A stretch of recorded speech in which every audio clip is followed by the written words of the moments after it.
Today's game is presented by Sala Astorita and Cox. Law offices of Sala Astorita and Cox offers their clients the best experience in areas of securities enforcement, regulation, arbitration, and litigation. And now let's meet the starting lineups. First, for the West Boca Snappers, today's visiting team for game number 1. When I call out your name, please line up on the baseline. Leading off right fielder number 12 from Yale University, Chris DePrima. Batting second, center fielder number 3 from Barry University, Xavier Hatfield. Batting third, second baseman number 5 from Jackson State, Noah Jones. Batting fourth, first baseman number 17 from the University of Tampa, Ethan Strakowski. Batting fifth, designated hitter number 4 from the University of Tampa, Javi Soto. Batting sixth, extra hitter number 10 from Lynn University, Jason Lashley. Batting seventh, third baseman number 8 from the University of North Florida, Samuel Camacho Jr. Batting eighth, left fielder number 31 from the University of North Florida, Ty Velardo. Batting ninth, shortstop number 16 from Yale University, Colin Slow. And batting 10th, the catcher number 32 from Pace University, Dominic Rivera. On the mound for the Snappers today in game number 1, number 35 from Valdosta State, Trey Jackson.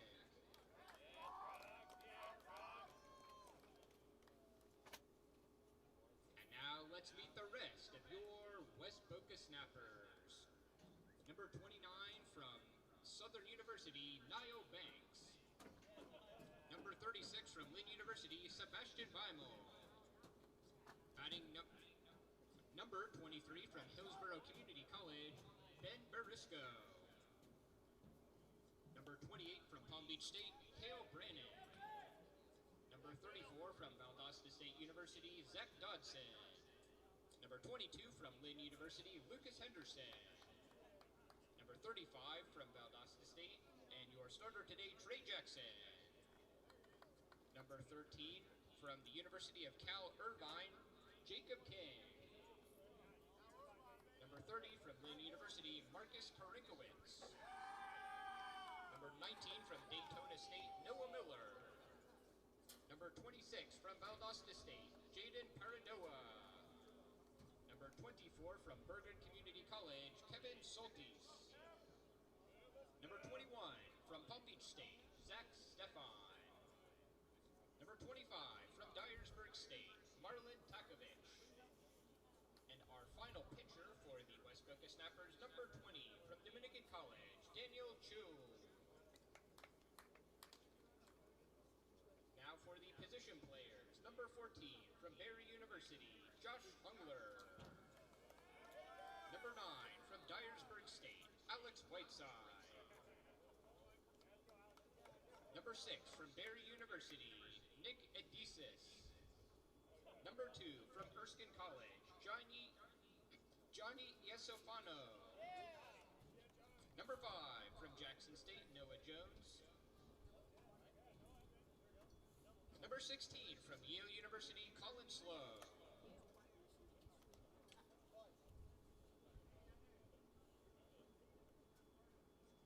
Number 15 from Indian River State, Maddie Davis. Number 1 from Lynn University, Charlie DeVito. Number 27 from Dyersburg State, Tommy Melvin. Number 18 from St. Thomas University, Nathan Montanino. And number 11 from the University of South Florida, Jake Richardson. If there's anybody I happen to have missed, please line up with your team now.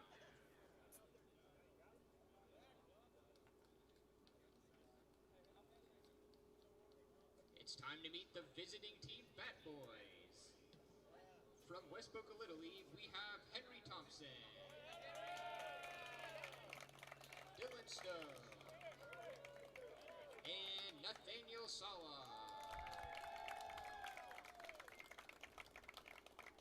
The head coach of the Snappers is Nick Ferreira. Assisting is Braden Ostrander. Ladies and gentlemen, your West Boca Snappers.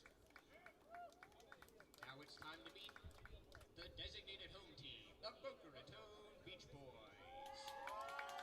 Here are your starters. Leading off, third baseman number 35 from Incarnate Word, Nick Miller. Batting second, the catcher number 4 from St. Edward's University, Austin Page. Batting third, the shortstop number 5 from Appalachian State University, Tyler Lichtenberger. Batting fourth, right fielder number 40 from Berry University, Harry Vargas Segura. Batting fifth, extra hitter number 2 from Jackson State, Tyshawn Patey. Batting sixth, second baseman number 13 from the University of South Florida, Bo Rodriguez. Batting seventh, first baseman number 14 from Loyola of New Orleans, Jed Cambry. Batting eighth, the designated hitter number 31 from Palm Beach State College, Andrew Tavares. Batting ninth, left fielder number 32 from Kent State, Josh Cope. And batting 10th, the center fielder number 0 from Kaiser University, Andres Ballart. Your Game 1 starter on the mound for the Beach Boys, number 30 from Nova Southeastern, Chris Perez. Now it's time to meet the rest of your Boca Raton Beach Boys. Number 17 from the University of Albany, Andrew Allison. Number 45 from Northwestern Ohio University, Eden Barber. Number 21 from Miami-Dade College, Daniel Bravo. Number 37 from James Madison University, TJ Brooks. Number 36 from Iowa Central Community College, CJ Burdack. Number 99 from Nassau Community College, Brian Chin. Number 26 from Berry University, Kyle Fernandez.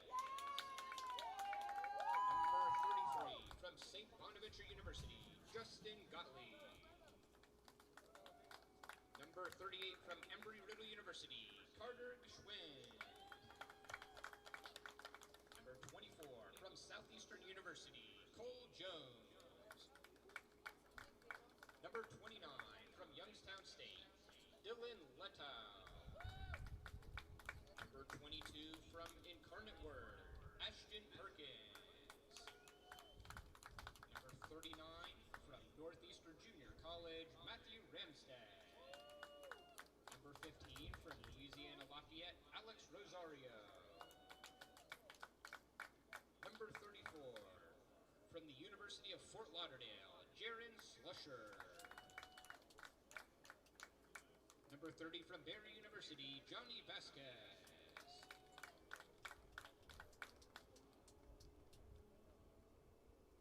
Now it's time to meet the rest of the position players. Number 20 from Winthrop University, Nicholas Badillo. Number 11 from Bluefield State, Victor Estacio. Number 27 from Queens College, Mark Sisko. Number 28 from Guilford Tech Community College, Sam Norton. Number 9 from Palm Beach State, Parks Fucci. Number 1 from Louisiana Tech University, Garrett Wallace. Number 23 from Appalachian State University, Riley Luft. And number 18 from Miami-Dade College, Jovan Swayze. Ladies and gentlemen, the players of the Beach Boys. And now the moment everyone's been waiting for, the Bat Boys for the Beach Boys. Bat Boys for the Beach Boys, Cash de Oliveira. And Jade de Oliveira from Boca Little League. Congrats, Bat Boys. The Boca Beach Boys are are coached by Gabe Trastoy as the head coach. Assistants are Andrew Rydell and Jared Showalter. Congratulations to both teams on making the championship series. Now it's time to meet the trainers. Our trainers today, J.P. Licano and Andres Gutierrez. Our trainers today are from Baptist Health. Thank you very much. Now it's time to introduce our championship umpires. Today's home plate umpire and crew chief is Alan Friedman. Our first base umpire, Andy Lewis. Umpiring at second base, Solomon Vanterpool. And umpiring third base, Kim Lustanen. Congratulations to our championship series umpires.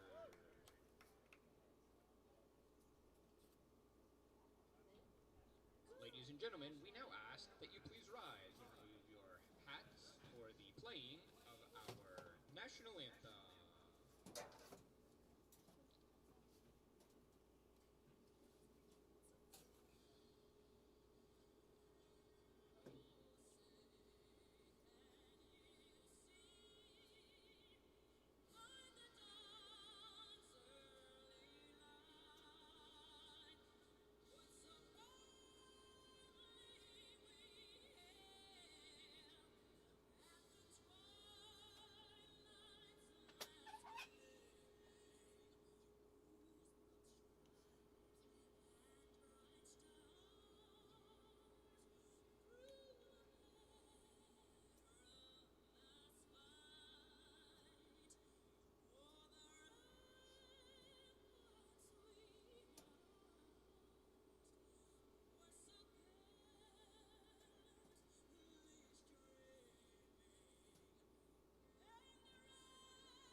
Good afternoon and welcome to the SFCBL Network on YouTube.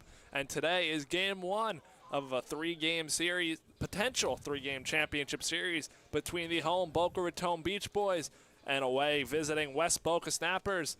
This championship series is sponsored by Sala Osterita Cox. And Chris Talt, Lisa Pride here for coverage of game one between the Beach Boys and the Snappers. Beach Boys, a home team in game one. And Lisa, what do you got for the starting pitcher for the Beach Boys? Yeah, for the Beach Boys, it's Chris Perez on the hill. He's 1-0 on this season, 0.00 ERA. He's pitched in 2 games, hasn't started any of those. So this is his first start here for the Beach Boys in one of the biggest games, right? Championship game 1. 4 1/3 innings pitched, 2 strikeouts, a walk, has allowed 2 hits. He has a fastball, cutter, slider, and changeup. He'll hover around 88, 91 with that fastball. It's his cutter, though, that you really got to watch out for.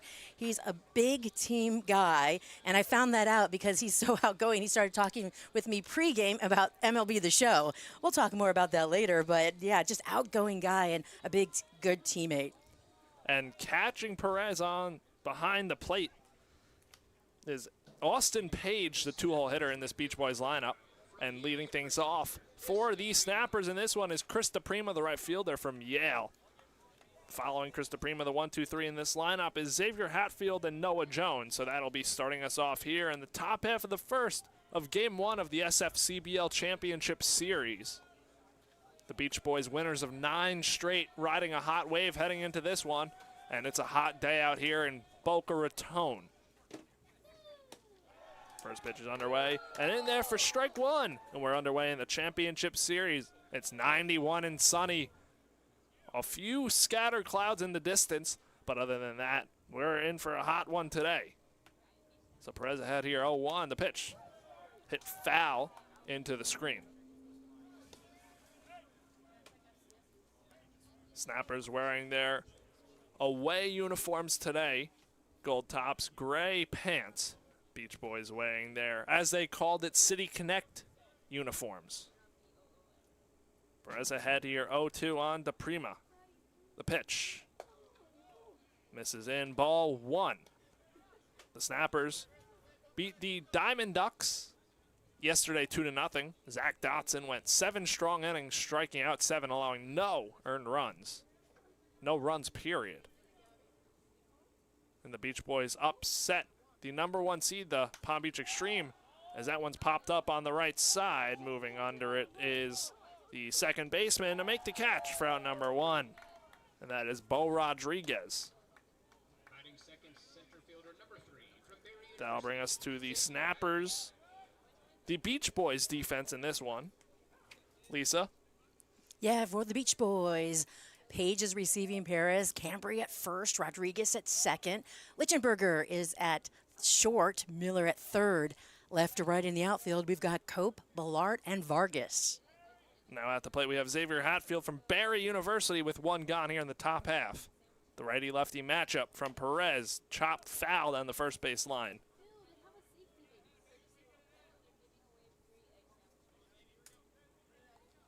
And Xavier Hatfield, a walk machine, has 32 walks on the season compared to 12 strikeouts in 91 at-bats.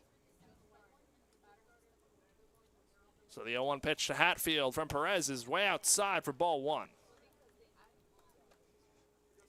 Perez has faced the Snappers this season. He pitched on July 11th. That's where he picked up the 1 win. 4 innings of work. No runs allowed, only 1 hit. Struck out 1, did not walk any. The 1-1 misses for ball 2. Nick Miller, the third baseman for the Beach Boys, playing on the grass. Preparing for a possible bunt situation from Hatfield, the speedy center fielder. Perez winds and deals. That pitch is skied foul and out of play over the third base dugout. First pitch was at 2:22 today, and right away I was looking at the game temperature and all. You hit the mark, 91. That's the hottest it will be all day, is what it is right here. Feels like, I can't believe it only feels like 93. Yesterday they said the feels like was more like 110. It's been hot here, no doubt, in South Florida, but that's summer. That one's pop foul and out of play once again. Hatfield battling.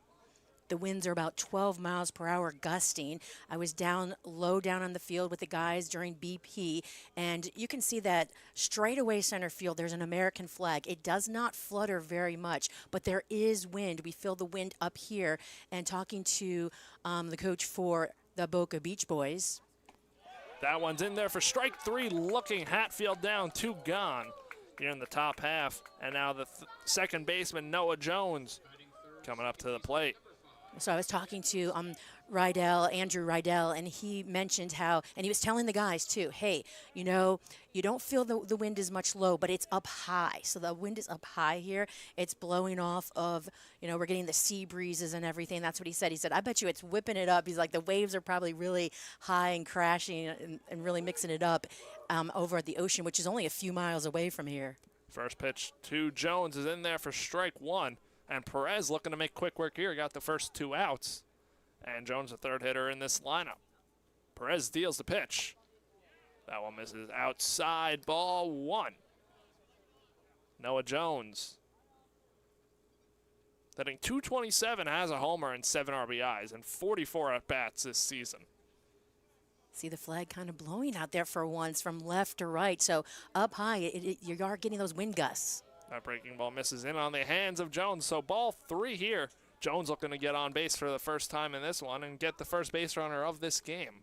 And if I was a pitcher, I would pitch low too. I wouldn't pitch any balls really high because the guy said the ball is just jumping off the bat, and once it hits that wind, it's going far. The 3-1 is cut on and missed. 2-2 count, pardon me. So Jones in a 2-2. Yeah, a lot of BP balls hitting the fence, you know, right at the warning track and going over too. Just jumping off the bats.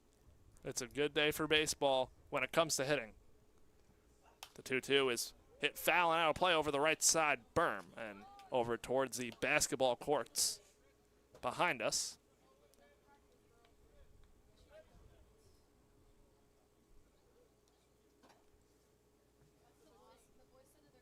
So 2-2, 2 outs, no one on. Jones at the plate. The pitch from Perez. Hits, I believe, the knob of the bat. And Noah Jones, bad luck there. So we'll stay put right here at 2-2. Yeah, he just stays by the box because he knows that ball just deflected off the bat and not off of him. Sunny skies. I know on the broadcast you can see the blue skies. And boy, are they blue. Just a few white clouds popping up here and there. Got a sun-soaked day here at FAU. So the 2-2 is cut on and missed. Strike 3. Jones down swinging. 1-2-3 for Chris Perez on the mound. And we're going to head to the bottom half of the first inning. The Beach Boys coming to bat for the first time in this championship series. Our championship series is brought to you by the law offices of Sala, Astorita, and Cox. Well, the law offices of Sala, Astorita, and Cox offers their clients the best experience in areas of securities enforcement, regulation, arbitration, and litigation. James Sala and his team of expert attorneys provide individualized attention with your white-collar crime cases. SAC has law offices available in Boca Raton as well as New Jersey and New York. Call 561-989-9080 today. Sala, Astorita, and Cox, your go-to representation for white-collar troubles.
And we're back on the SFCBL Network. Chris Talt, Lisa Pride here for Game 1 between the Beach Boys and the Snappers. Beach Boys coming to bat.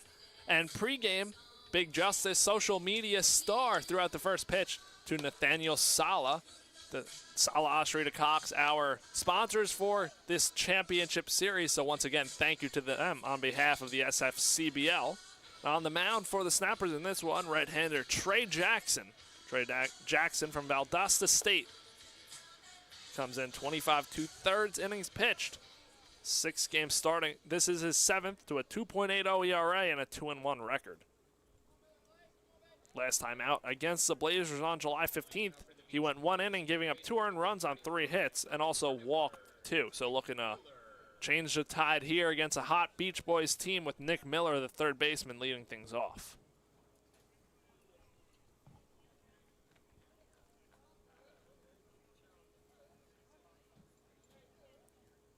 So the righty-lefty matchup.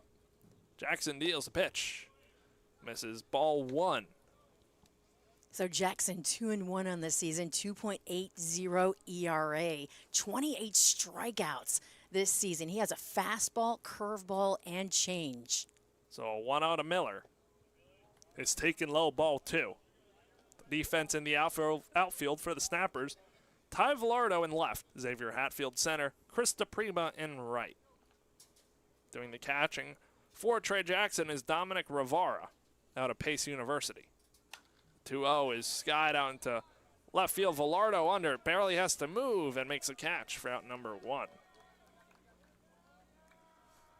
The infield defense for the Snappers. From third to first, Samuel Camacho Jr., Colin Sloan, Noah Jones, and Ethan Strakowski over at first.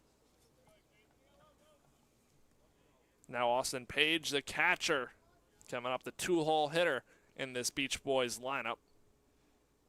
Austin right away, you can see that he's got his pink, they're almost orange, they're fading away, but pink spikes.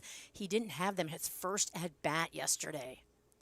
And Austin Page, saw him during batting practice today as he takes strike 1. He was hitting for power in BP. Hit a couple balls to deep right center field. Snuck a couple out.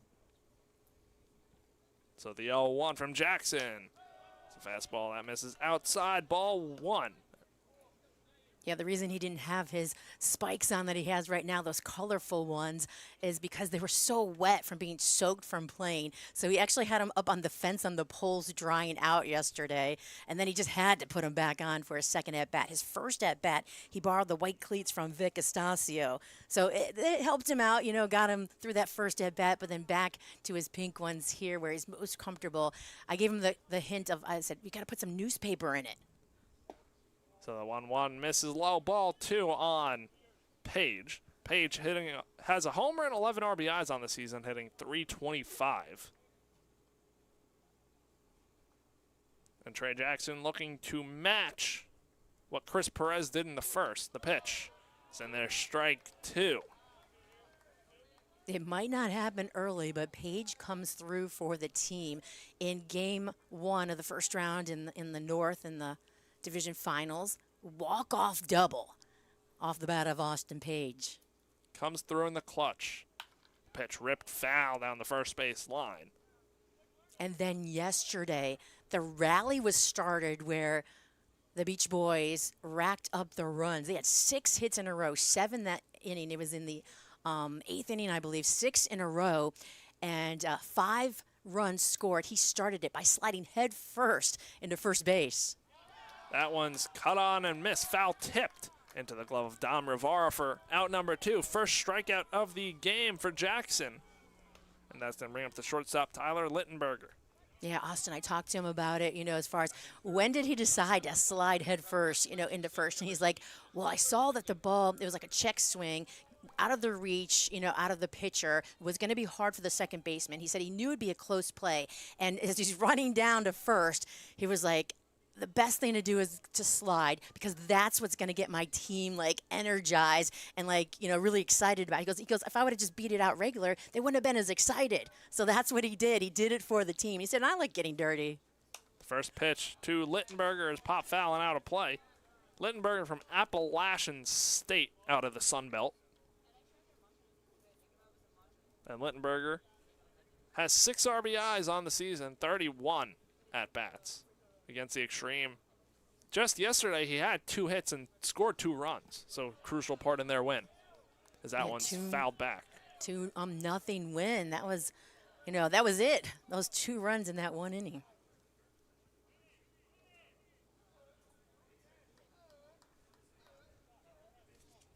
So Trey Jackson on the mound against Littenberger. The 0-2 is flown out into shallow left field and caught by the shortstop Colin Sloan for out number 3. We're going to head to the top half of the second inning here on the SFCBL Network. 0-0 ball game. Both pitchers going 1-2-3 to start things off.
And we're back on the SFCBL Network. Top half of the second inning. Snappers coming up to bat for the second time in this one. And it'll be 4-5-6. Starting with the first baseman, Ethan Strakowski from the University of Tampa. Strakowski putting together a very impressive season at this point. Has 27 RBIs on the year, which is 5th in the SFCBL. First pitch taken for strike 1.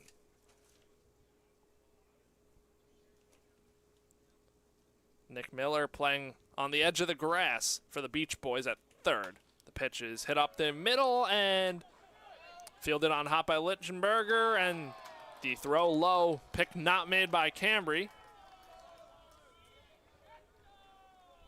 And Strakowski on. Good try at that by Lichtenberger, getting to that one. Just a tough throw to make. And that's going to be scored a hit, so first hit of the game from either side. And Strakowski on, bringing up his teammate at the University of Tampa, Javi Soto, the extra hitter. Pitch chopped and fielded by Page in front of the home plate and throws to first for out number 1. Advancing the second is Strakowski. Couple of tough plays back-to-back for the Beach Boys here. Lichtenberger, he really went in the hole to get that ball, had to range to his left, and not bad of a throw, but just popping out of the glove of Cambry there. Lichtenberger, yesterday, he did it all with his glove, too, and then helped with his bat, but made so many good plays in the field. So now 1 out. Man on second is Ethan Strakowski. Jason Lashley, the left-hand hitter, at the plate. The pitch misses low for ball 1. And then that wasn't an easy play for the catcher, Austin Page. He had the batter right in front of him, and it almost looked like, you know what, I don't care. I'm the catcher. I'm getting to the ball. I might be running into you. Who knows what's in my way, but I'm getting that ball. Even had time to double pump and throw then to first base. Good play from Page, no doubt. So Lashley from Lynn University at the plate. Hitting .242, 15 RBIs, man in scoring position for him here if he is to come through. The 1-0 pitch from Chris Perez is blocked in the dirt by Page. Ball 2. I really liked how Page, too, he set himself. You know, he didn't rush himself and, you know, had that time to double pump, but he made sure that he had a good throw to first. And just a great play there by Austin as I lose my voice. So a 2-0 count on Lashley. Perez with his first troubles of the day after Strakowski got on with the leadoff single. The pitch misses outside for ball 3. And Lashley looking to get on here in the driver's seat. Samuel Camacho Jr., the third baseman, waits on deck.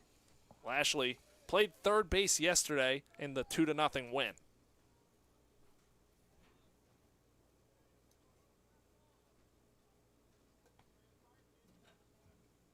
Perez kicks and deals his 3-0 pitch. That one's in the dirt and past Page, allowing Strakowski to reach third. So runners on the corners and 1 out for the Snappers here in the top half of the second. Batting 7th, third baseman number 8 from the University of North Florida, Samuel Camacho Jr. So now Samuel Camacho Jr., the third baseman, up to the plate here. The series between the two teams this season, as the Beach Boys are leading the series 2-0. Their very first game was canceled early in June. They faced each other on June 17th. Beach Boys won 5-3. Then again on July 11th, Beach Boys won 6-1. So the Beach Boys have beaten the Snappers twice here this season. Now the Snappers, the defending champs in the South Florida Collegiate Baseball League, and guess what? They've got quite a handful of players that are returning from that championship win last year. And that's a great thing to have. Bring back a core group of guys to set the tone throughout the season and show the new players what's expected in this organization. Including their head coach, Nick Ferrara. He wasn't part of the team last year, but he did win a championship here in the South Florida Collegiate Baseball League. So he knows what it's like to win, what you need to do. He's been a part of it before. And now Samuel Camacho Jr. up. Runners on the corners, 1 out. Snappers looking to come through. First pitch in the dirt for ball 1, and Perez has lost it. Walked Lashley on 4 straight pitches, and now 5th straight out of the zone. Perez only 1 walk allowed in 4 1/3 innings pitch heading into this start. The pitch misses low, ball 2. Ball gets away from Page, but he recovers, and both runners retreat back to their bases. And mentioning Ferrara and winning that championship, that was 2 years ago with the Pokers. They defeated the Extreme. They won game 2 and 3 of the championship series to clinch it all. And it was the Snappers that they had to beat in the semis to get to the championship. So Camacho ahead here 2-0. The pitch from Perez is in there for strike 1. Camacho Jr. taking all the way on that one. So that's the first one in the zone in 6 pitches.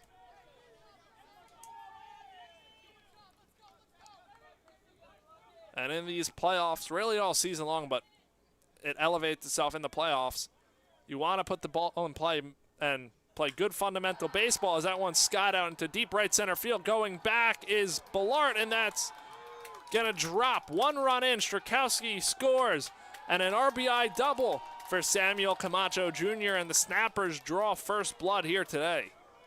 And that's exactly what we were talking about just last inning. There's a lot of wind up in the air. The balls were flying during BP, and you just want to keep the pitch down and not let these hitters attack and put the ball up in the air. But what a great hit off the bat of Camacho Jr. He, put it right there in the gap. It's 330 down the lines here, 400. The guys were saying maybe like 375 or something like that in the gap.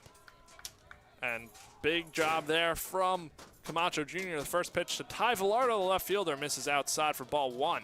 Velardo, yesterday in the South Championship game, the field where the Snappers play, it's 350 down the line, hit one right to the fence. So showcase some power, and that's one of the few fields that ball would not have been out on. But here it would be, as it is 330 down the line. And it's a 2-0 count on Velardo. Corners are on the edge of the grass, middle infield playing back.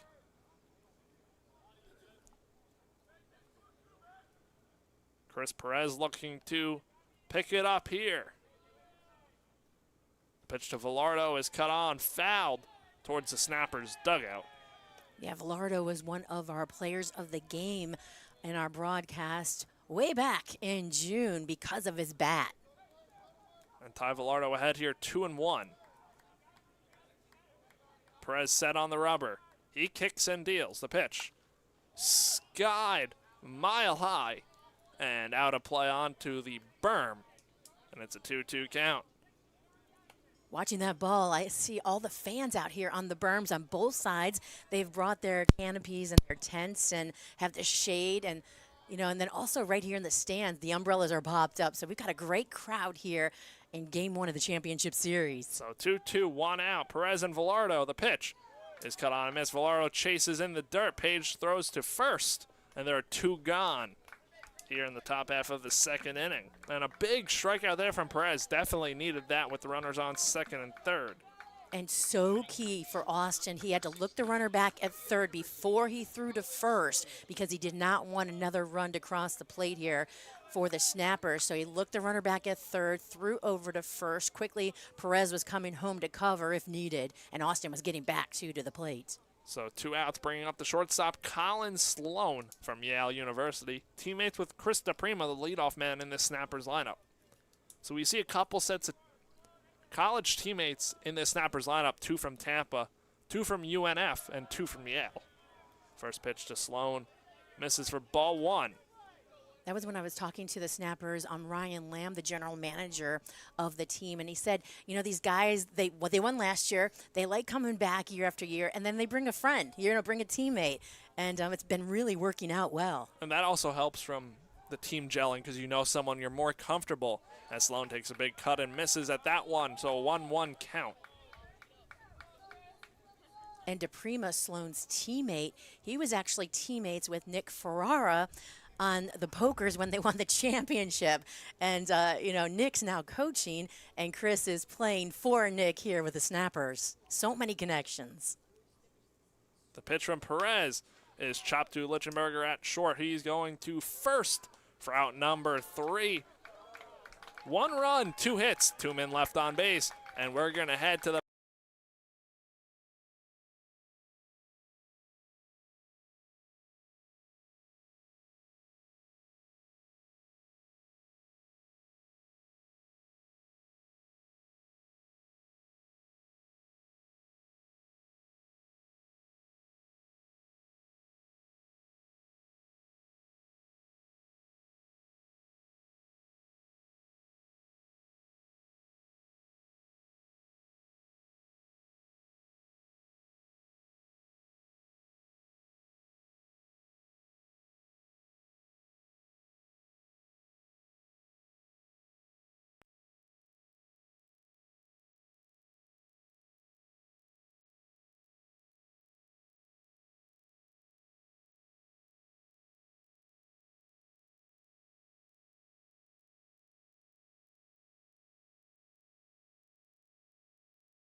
And we're back on the SFCBL network, bottom half of the second inning. Beach Boys coming to bat, 4-5-6.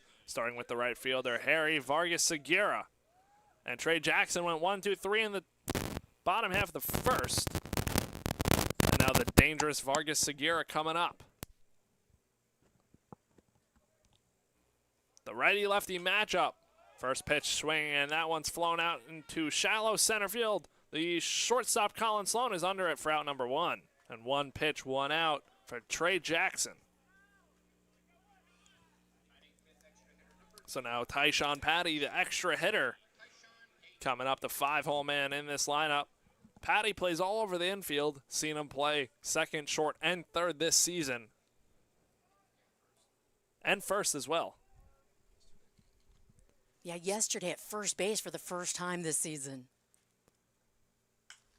Second pitch swing, and that one's drilled out to center field. Moving back is the center fielder, Hatfield, to make the catch for out number 2. 2 pitches, 2 outs. So you would think now an automatic take from Bo Rodriguez. From the University of South Florida, Bo Rodriguez. Looking to start a 2-out rally here for the Beach Boys. Trailing 1-0.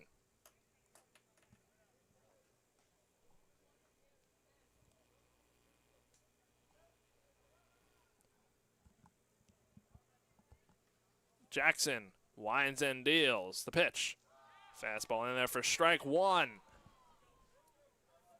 Jackson pitched against the Beach Boys on June 17th. No decision, 5 innings of work, 2 runs, both earned, 6 hits, 1 walk, 5 strikeouts. Second pitch shot off, jammed. Rodriguez, fielded by first baseman Sherkowski, over to first, is not in time. So that's going to be an infield single for Bo Rodriguez, and the Beach Boys have their first runner of the day. Yeah, and we've got something different at first base here today, Chris. We haven't seen the double base all season long. That is used at the college level. But like you said, Lisa, hasn't been used in the SFCBL and being used here today at the college field of Florida Atlantic University. And I think that might really have helped out to get that infield hit.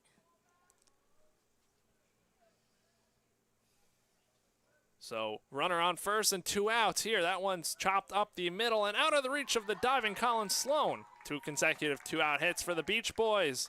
And a runner in scoring position is Bo Rodriguez. Not 2 hard-hit balls, but found holes and we're hitting perfect spots to start the Beach Boys rally here. So now Andrew Tabares, the DH, coming out to bat. Tabares hits out of the 8th spot in this lineup from Palm Beach State College. Tabares was 1 for 4 yesterday.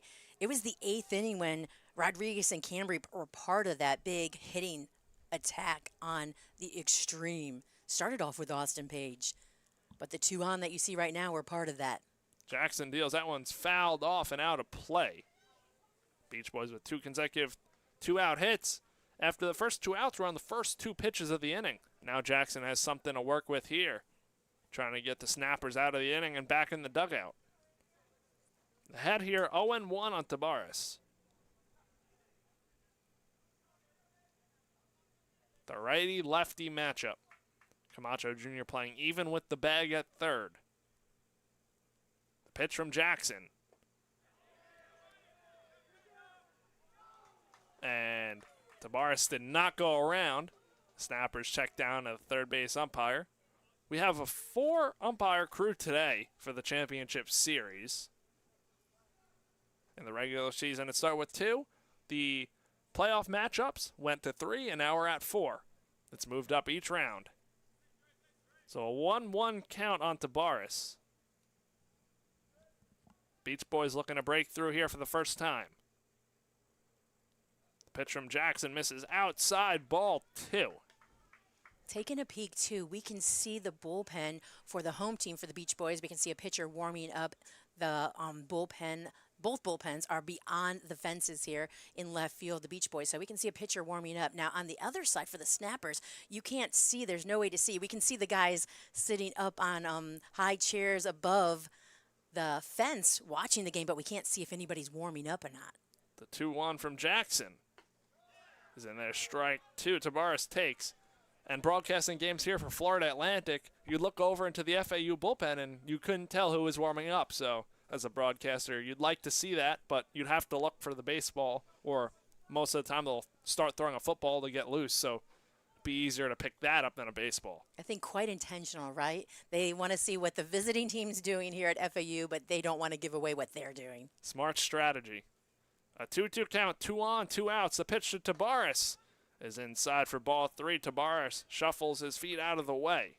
And now that will release the runners. They'll be off and running on this pitch. So a single should score Bo Rodriguez here. Big pitch coming. Early in this one. Snappers looking to get out of the jam. Jackson wheels and deals a payoff pitch. And that one is fouled off. Tabares stays alive. The runners will retreat. Now that's not a fun one for the runners today in this heat. Have to head back and then start it up again. Yeah, I talked to a lot of players. I said, what are you doing to make sure that you don't cramp up and get dehydrated today? A lot of guys hydrating before they even came to the ballpark, and then it's just all water all game long. So 3-2, 2 outs. Jackson on the rubber. He deals the payoff pitch once again, and that breaking ball misses upstairs. Ball 4. Loading the bases for the Beach Boys. Rodriguez to third. Cambry to second. And Tabares to first, bringing up the left fielder, Josh Cope. Cope played just part of the game yesterday, went 0 for 1, made 3 incredible catches out in left field in the first round of the playoffs against the Lightning, and then went 2 for 3. So Josh Cope, big spot here early in this game. Second inning, trailing 1-0. The pitch from Jackson. It's a fastball for strike 1. It was Cope, his bunt, that set up the table for Austin Page to walk it off with his double. That was in the first round against the Lightning. The Beach Boys have played a couple, they've played a couple games here.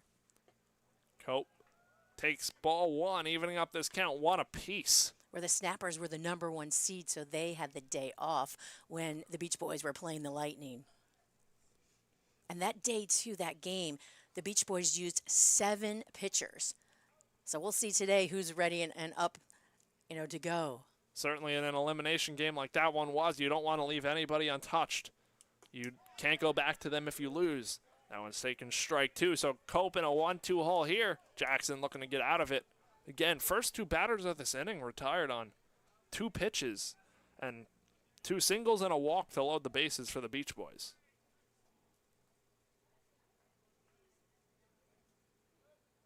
So Jackson long set on the rubber. Big pitch coming, 1-2 count, bases are loaded. Cope takes upstairs, ball 2.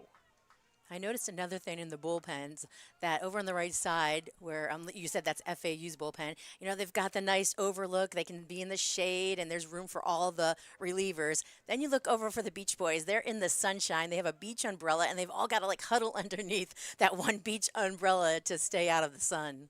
2-2, 2 outs. The pitch is cut on and missed for strike 3. Trey Jackson out of the jam. 2 runs, 2 hits. No runs, 3 men left on base.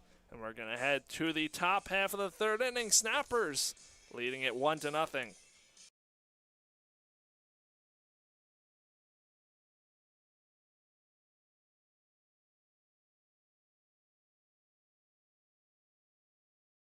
Much to the law offices of Sala, Osterita, and Cox for sponsoring our championship series. Do not let injuries slow you down. MD Now has over 110 locations across the state of Florida and centers in 20 different states. You'll get the best care from our award-winning physicians to get you back on your feet, whether it's a fastball to the head or any injury that comes your way. When you need help, you want MD Now's consistent and fast care. Thank you, MD Now, for taking care of the South Florida Collegiate Baseball League athletes and families.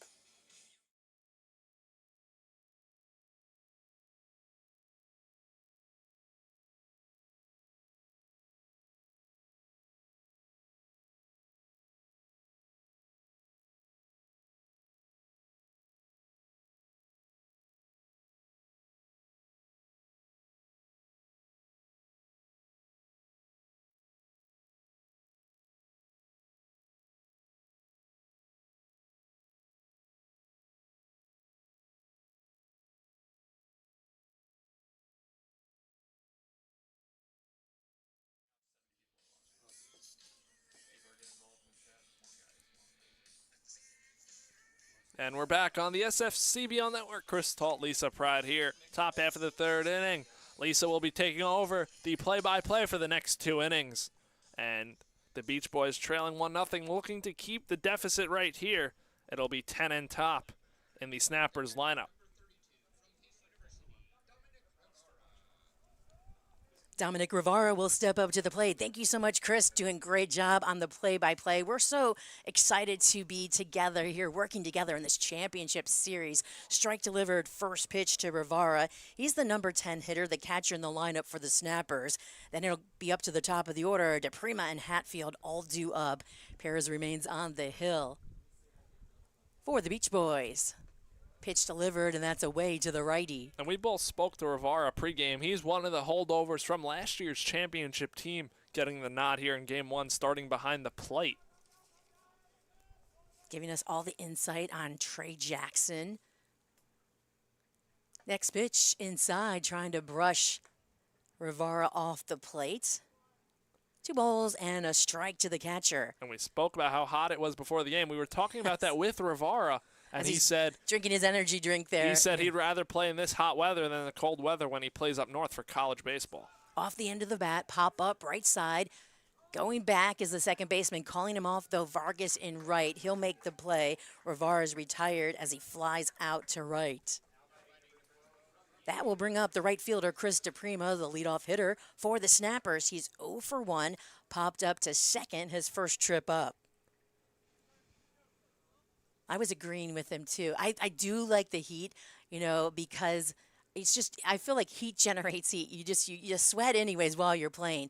When you're playing up north like I did, and I was talking to other players from BC and other northern teams, and boy, strike right at the letters. Sometimes it is so hard to warm up, to get warm, to feel. You're just trying to bundle up and, use your hand warmers in your feet, all kinds of things. So it is nicer to play in some heat. A big chopper could be trouble for the shortstop, and it is. Lichtenberger was trying to read it. He came in, and then the ball just short hopped him into left field. So that was a tricky play. He tried to figure out which bounce to make the play, and DePrima will be safe at first base. Not much Lichtenberger could do about that one at short. As you said, high chopper, and then if he wasn't going to get that high chop, he would have had to field the short hop. And he just got snuck caught under his in glove. the middle. Yeah. That was one of those tough plays where you don't blame Lichtenberger for that one. No, infield hit, and that'll bring up Xavier Hatfield, the center fielder. Now, he got caught looking. One of the strikeouts that Perez has here today, he has 3. He'll miss on the first pitch to the lefty. 1 ball, no strikes. And you don't see it often with Hatfield. Only his 13th strikeout on the season, 32 walks. So, very good strikeout to walk ratio. Here comes the 1-0. This one's up in the air, and it will go foul by the berm, and I think it's even going more to the basketball courts over there, so that one's out of play. Hatfield, another returner from the championship team, the Snappers. I believe we've got DeVito and Soto, Lashley, Hungler, Hatfield, Navarro. We talked about Rivera here. Quite a handful. Next pitch, that's upstairs outside. 2 balls and a strike here to Hatfield. And saw Hatfield take batting practice yesterday in the cage before the South Championship game with the Diamond Ducks, and he was just working on spraying the ball to the field, hitting low line drives. And as a speedy center fielder, that's what you want to do. Incorporate your speed. If you hit a fly ball, you're not able to really showcase that speed compared to hitting ground balls and line drives. Yeah, line drives. That's what we want to do, and spray the field. Look for those holes. Here's the 2-1. That one's coming back into the screen behind home plate. Just a contact hitter and wanting to get on base. Use that speed like you talked about. He's a table setter in the second spot here in the lineup for the Snappers. He's a double leadoff, as you call it, for this team. Really set the tone with DePrima and Hatfield at the top. 2 balls, 2 strikes. 1 away. Here comes the pitch. That's upstairs. Throw down to first. Trying to get the runner at first. DePrima not in time. So the count goes full now on Hatfield. And another thing we'll see in this series early in this one, being that it could potentially go to 3 games. We don't know if it will, but it's really going to be a battle of the pitching depth at this point in the season, what's available, and we'll see with the guys who they run out. Runner going, payoff pitch, throw down to second. It'll be off the mark, but then it was kind of going up, as far as going to the right of the bag to get the runner, and he might be out. Let's see, what is the call? Umpire's not really saying much. I guess It was he's ball safe. 4 from Yeah, Hatfield, that's why. so DePrima on. So he's no problem there. That's what I was just thinking too. And then I'm like, everyone's kind of looking around. So DePrima at second, Hatfield walks. We've got 2 on with 1 away. That'll bring up the second baseman, Noah Jones. Now, he struck out back in the first. One of the 3 strikeout victims, Perez. He's got a special chain on right now that has a shark on it. Hopefully it brings him some luck with the Beach Boys. Showing bunt, bringing it back, pitch inside. He said that Perez, that a former teammate at Nova Southeastern had the chain with the shark. There are the sharks there, and his teammate left the team, and he said, "Hey, I like your chain, and are you leaving it?" Because it was just like leaving it there. And he said, "Yeah, you can have it. I don't want it." And it had blue and I think he said blue and white beads on it, so it was very flashy. So he decided to wear it as the pitch is delivered. Check swing. Did he go? Yes, he did. And he said, well, the Beach Boys, they're flashy. So this chain will go perfectly. We've got the shark, that hits the whole Beach Boy motif there and aesthetic and the flash. And then he said, well, the bees just started to wear away, so he put it on another chain, a silver chain that matches the silver shark. Pitch delivered, swing and a miss. And then he lost the chain.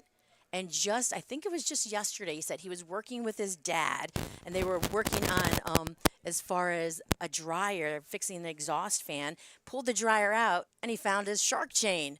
So he's like, he wore it, put it back, he's got it on again here for this game. Here comes the 1-2, upstairs, swing and a miss, throw down to first, trying to get the runner.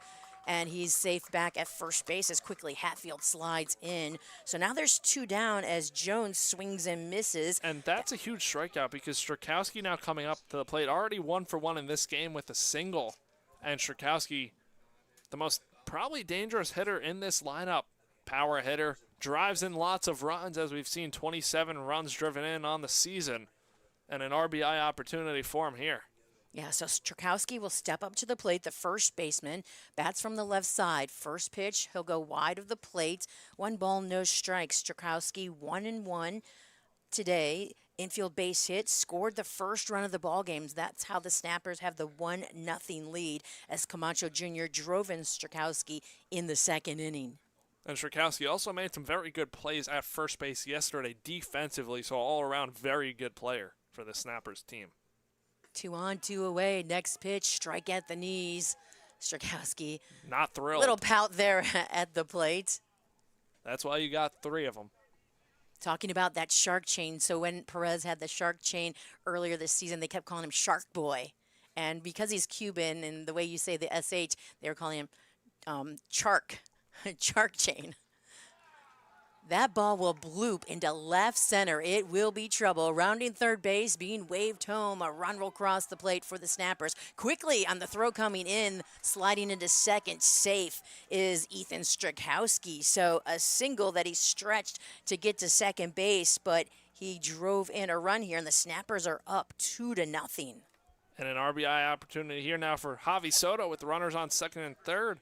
And Strakowski coming through again, 28th RBI on the season, including the regular season. So Hatfield all the way to third base. Both runners are in scoring position with 2 outs. Javi Soto at the plate, the extra hitter. He'll bat from the right side. Here comes the pitch. He's giving it a ride to left. Fly ball, but not enough. Cope on the run makes the grab, and that's a save that the Beach Boys need as 2 are stranded by the Snappers. 1 crosses the plate on 2 hits. No errors, 2 left on. The Snappers lead 2-0 as we head to the home half of the third here from FAU, with Florida Atlantic University. You're tuning in to the South Florida Collegiate Baseball League Network. Signs, T-shirts, hats, and more. Delray's finest signs and graphics has you covered for your special events. DFS provides the SFCBL with banners, team merchandise, and more for our opening day, all-star game, playoffs, and all of our big events, and they will do the same for you. Lola and her team located in the Palm Beach community will have your design and graphic needs met. For all your design needs, go to dfsgraphics.com. Again, that is dfsgraphics.com.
Welcome back. 2-0 ball game. Favor of the Snappers at the plate here for the Beach Boys. It's 10-1-2.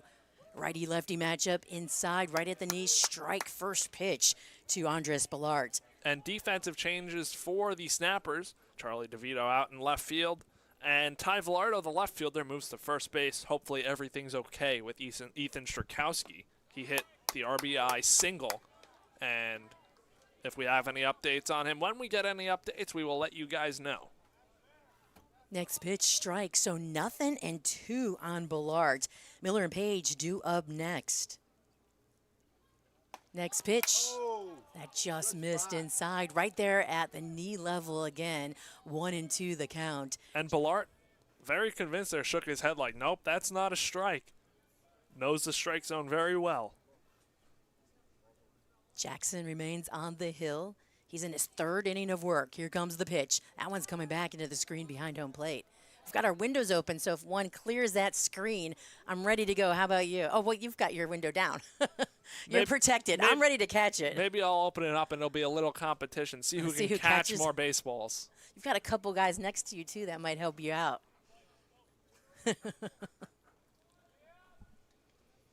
So Ballart digs back in. Beach Boys wearing their, as they call it, City Connect unis. They're so colorful. Here comes the 2-2. That's a pop-up.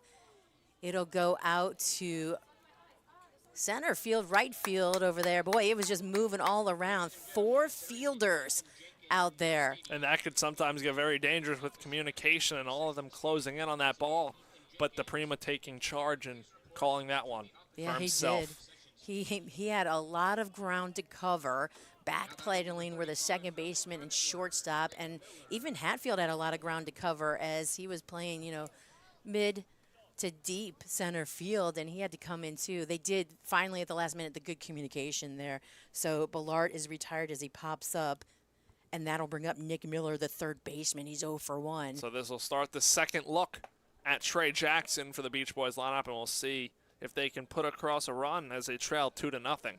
1 ball, no strikes. Last pitch inside, and Miller chatting with the home plate umpire a little bit.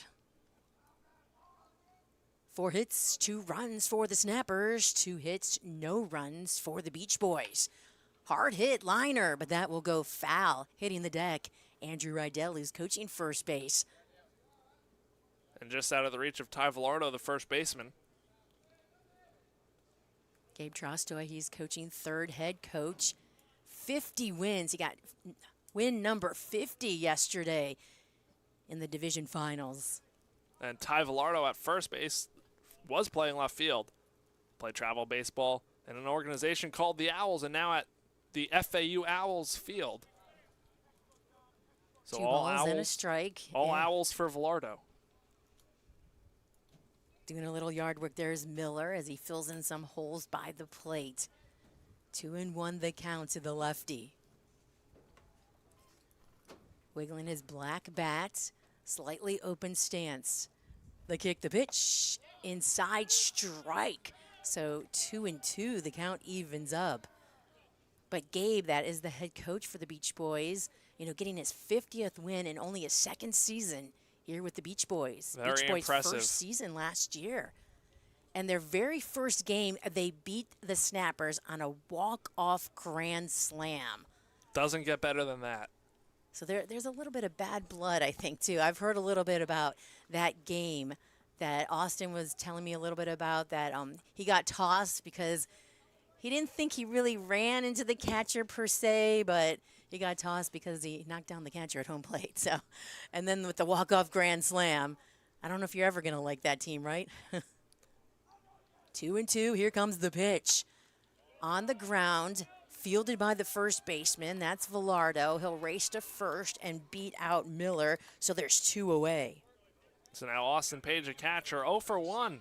Struck out swinging his first time up.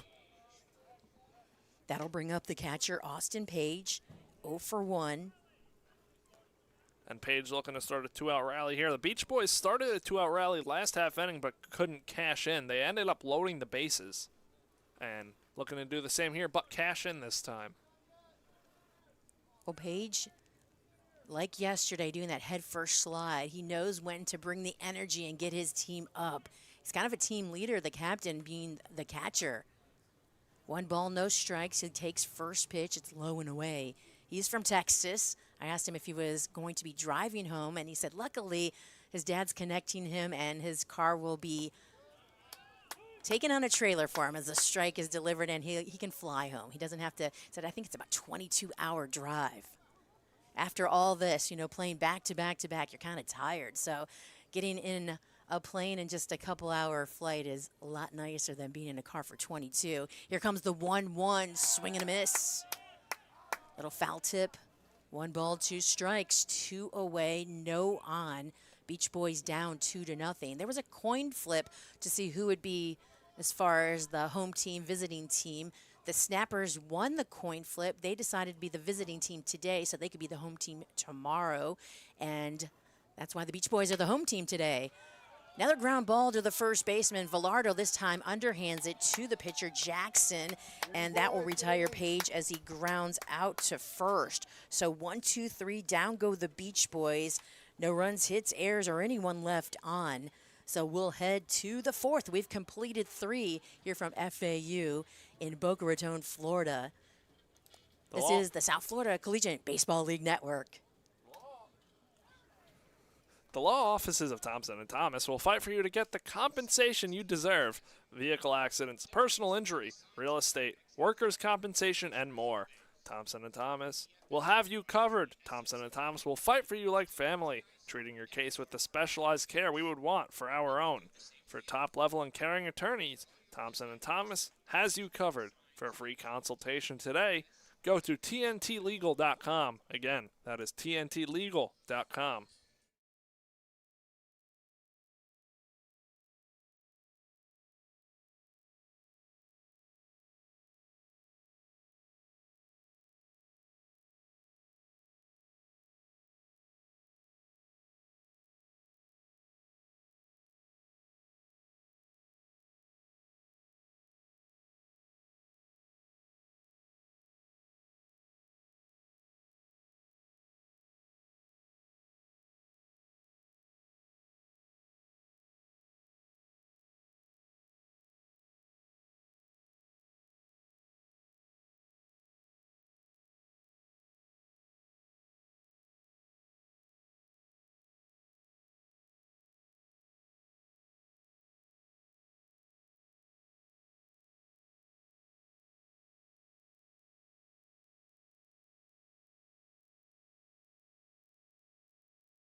Welcome back. We're on the top of the four snappers. Blashley, Camacho Jr., and Velardo. 6, 7, and 8 here for the snappers. And this is the half of the lineup, at least with Lashley and Camacho Jr. that started the rally, and then Camacho Jr. double that got the snappers on the board for the first time today. They just had to win one game to get to the championship series. They had the first seed day off in the first round. Here comes the 1-0 pitch, strike delivered. Page pulling in the ball over the plate to get the call. So 1-1 is the count. 4 hits, 2 runs on the board for the snappers, 2 hits, no runs for the Beach Boys. Between that off day and the great starting pitching with Zach Dotson, the snappers really set up here with their pitching depth, at least with the advantage compared to the Beach Boys right now, who, again, yesterday you said went through 7 pitchers. Or first round. First round went through 7 pitchers. 2 balls and a strike. Here comes the pitch, delivered by Perez, and it's a strike. Catching. Lashley can't believe that Lashley napping there. Yeah, yesterday the Beach Boys used 3 pitchers. The secret weapon is Cole Jones. I asked him today, too. I said, are you the secret weapon here? He goes, I guess so. Ball comes inside. It looks like it taps off of the body of Lashley. So he'll head to first base. And that will bring up the third baseman, Sammy Camacho Jr. And Camacho Jr. had that RBI double to give the snappers the first lead in this one.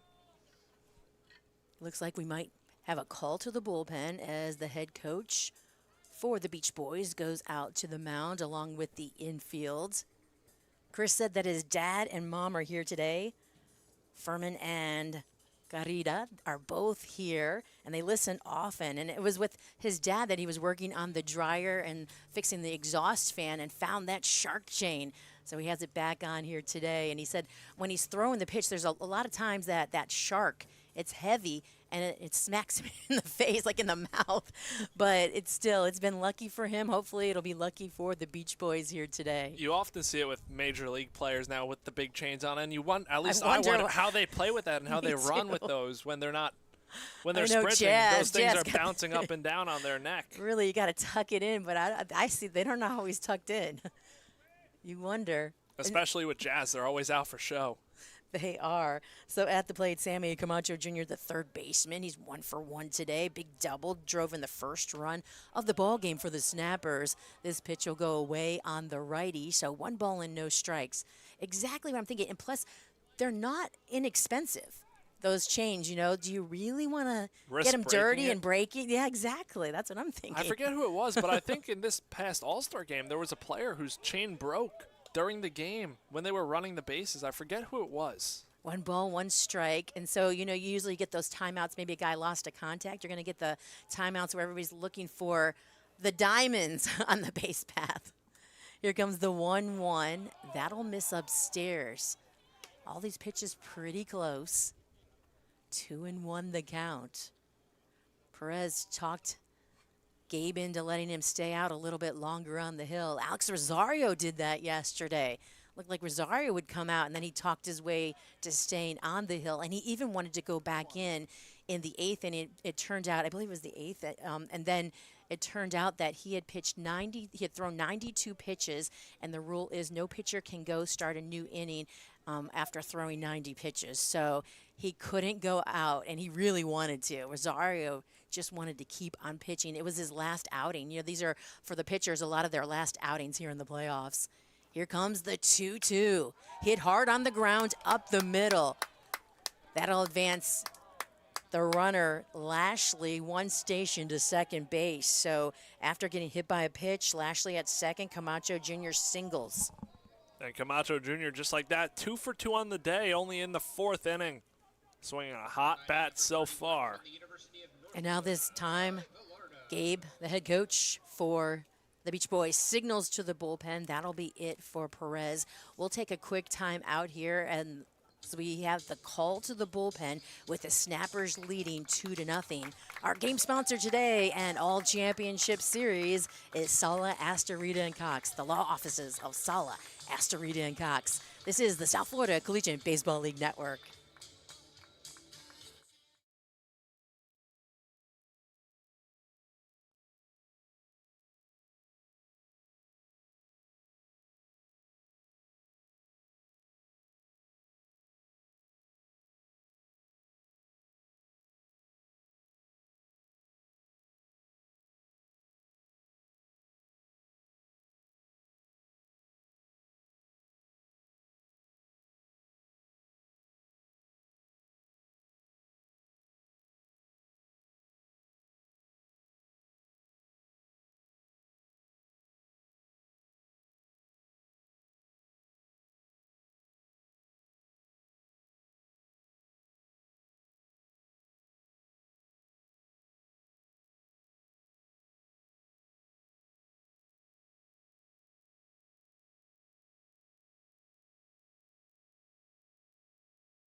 Now batting for the Snappers, number Welcome 39 back. The new pitcher on the hill is the righty C.J. Burdak for the Beach Boys. He's in relief of Perez. And Burdak, 17 2/3 innings pitched on the year, 3 starts on the season, 5 games total. First pitch, that's off the mark to the lefty. It'll go low and away. 1 ball and no strikes. And he comes in some hot water here. First and second, nobody out. And his last time out against the Matadors on July 12th, 2 1/3 innings pitched, 2 earned runs given up on 2 hits. Here comes the 1-0, and that'll go into the screen behind home plate. CJ is 5'11", 165 from Lockport, Illinois, sophomore at Iowa Central Community College. And last time out, he gave up 5 walks and struck out 2. So something to keep an eye on here is the control right now, as it's his first game appearance in 7 days. Here comes the 1-1 pop-up. Page throws off his gear there. Well, he's holding on to his mask, and he'll make the grab. Eyes right in the sunshine, and there is 1 away as Velardo pops up. Big first out there from Burdak on in relief. And now Colin Sloan, the shortstop, comes up 0 for 1, grounded out to short his first at-bat. That'll bring up the shortstop, Colin Sloan. 0 for 1, as you mentioned, Chris. You know, you talked about Burdak in his last outing. Well, 1 outing doesn't make a pitcher. His other outings before that, 4 outings before, only allowed 1, 2, or no walks. His win against the Iguanas, 7 innings of work. Only 1 walk there, 4 strikeouts. And really, when you look at his... The pitch, this ball is going and dropping into short right field is going to be trouble. But the Snappers, runner held up at third base is Lashley. So was headed home and then got held up by Nick Farrar, the head coach, coaching third base right there. Little bloop hit. And when you look at Burdak's season as a whole, he's had 2 starts, 2 appearances rather, where he has struggled. And that was June 3rd against the Lightning when he went 5 1/3, giving up 7 earned runs. And in the short outing against the Matadors in 2 1/3 when he gave up 2 runs. But other than that, he's been very good all season. So bases loaded, only 1 out. Dominic Rivera, the catcher, at the plate.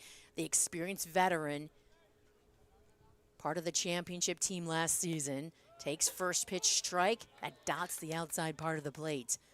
0-1 with 1 away. What better way here to help your pitcher as a catcher and come through for this Snappers team, already with a 2-0 lead.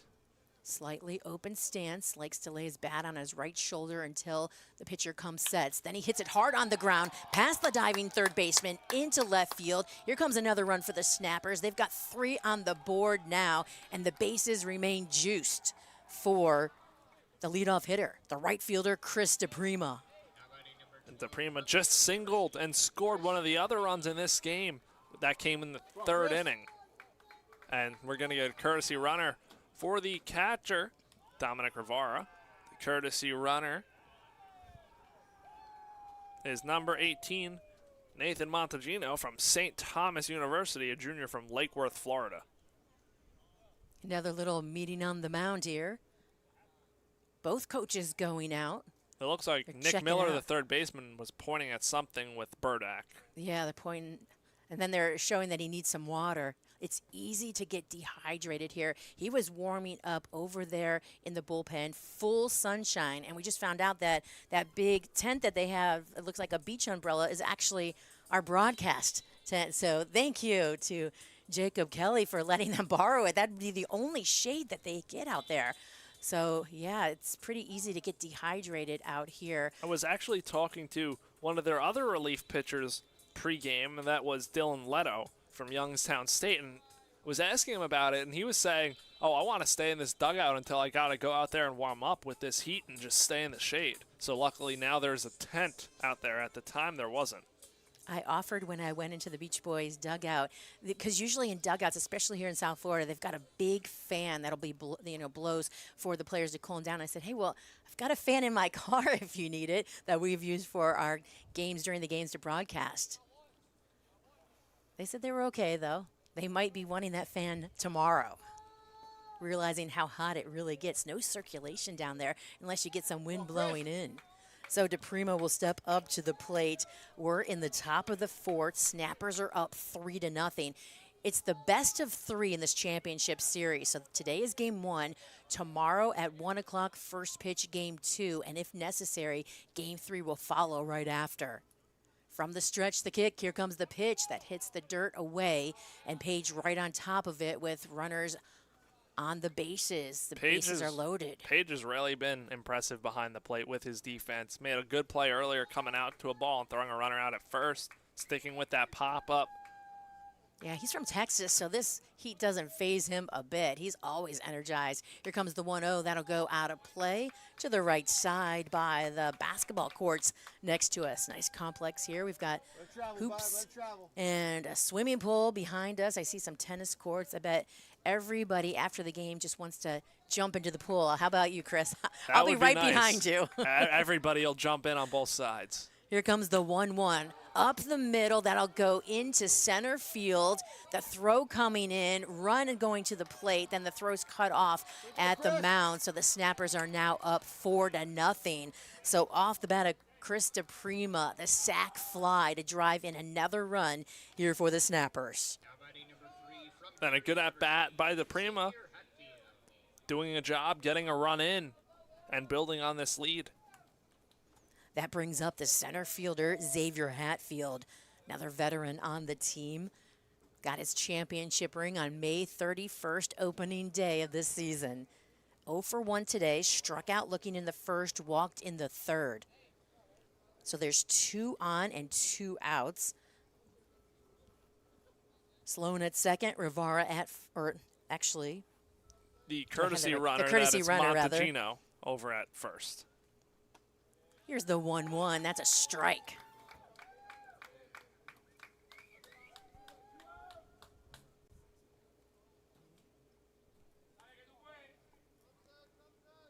The last 3 innings, starting in the second inning, the Snappers have sent quite a few batters up. They sent 6 up in the last 2 innings. Here comes the 0-1 inside. That'll miss. 1-1. Seeing a lot of pitches here.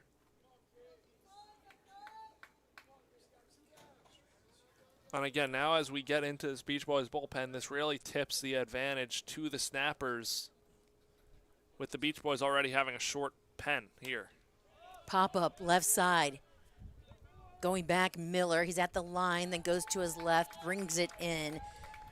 And that will strand 2, but not before 2 cross the plate for the Snappers. 3 hits, no errors. Snappers up 4-0 as we head to the home half of the 4th. Here from Boca Raton, Florida, it's the battle of the Boca teams here in Boca.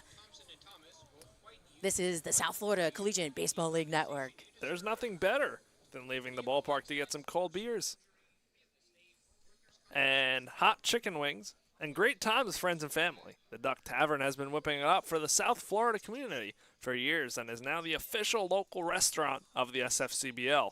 We aren't sure what's more impressive, the 110 different beers from around the world, or the 20% off that all SFCBL athletes, staff, and family get at the Duck all season. Located at 5901 North Federal Highway. Come on in for good food and good vibes at the Duck Tavern.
up for the Beach Boys, number 5 from Clemson. We're back. Beach Boys do up 3, 4, and 5. Lichtenberger, Vargas, and Patty. And all three of those were retired last time out by Trey Jackson. So looking to turn it here, trailing 4-0, bottom half of the fourth. Righty-lefty matchup. The kick, the pitch. Inside, that'll miss. 1 ball and no strikes to Lichtenberger. Shortstop 0 for 1, popped up to short his first trip up. Through 3, Jackson has allowed only 2 hits, no runs, has only walked 1, and has struck out 2. Ball left side up in the air, chasing after it, and making the grab is Camacho Jr. And both these sides will hold a lot of room when you get towards the end of the dugout and it juts out before heading down the line. So lots of room over there for the first and third baseman to catch those pop-ups. That'll bring up the right fielder, Harry Vargas Segura.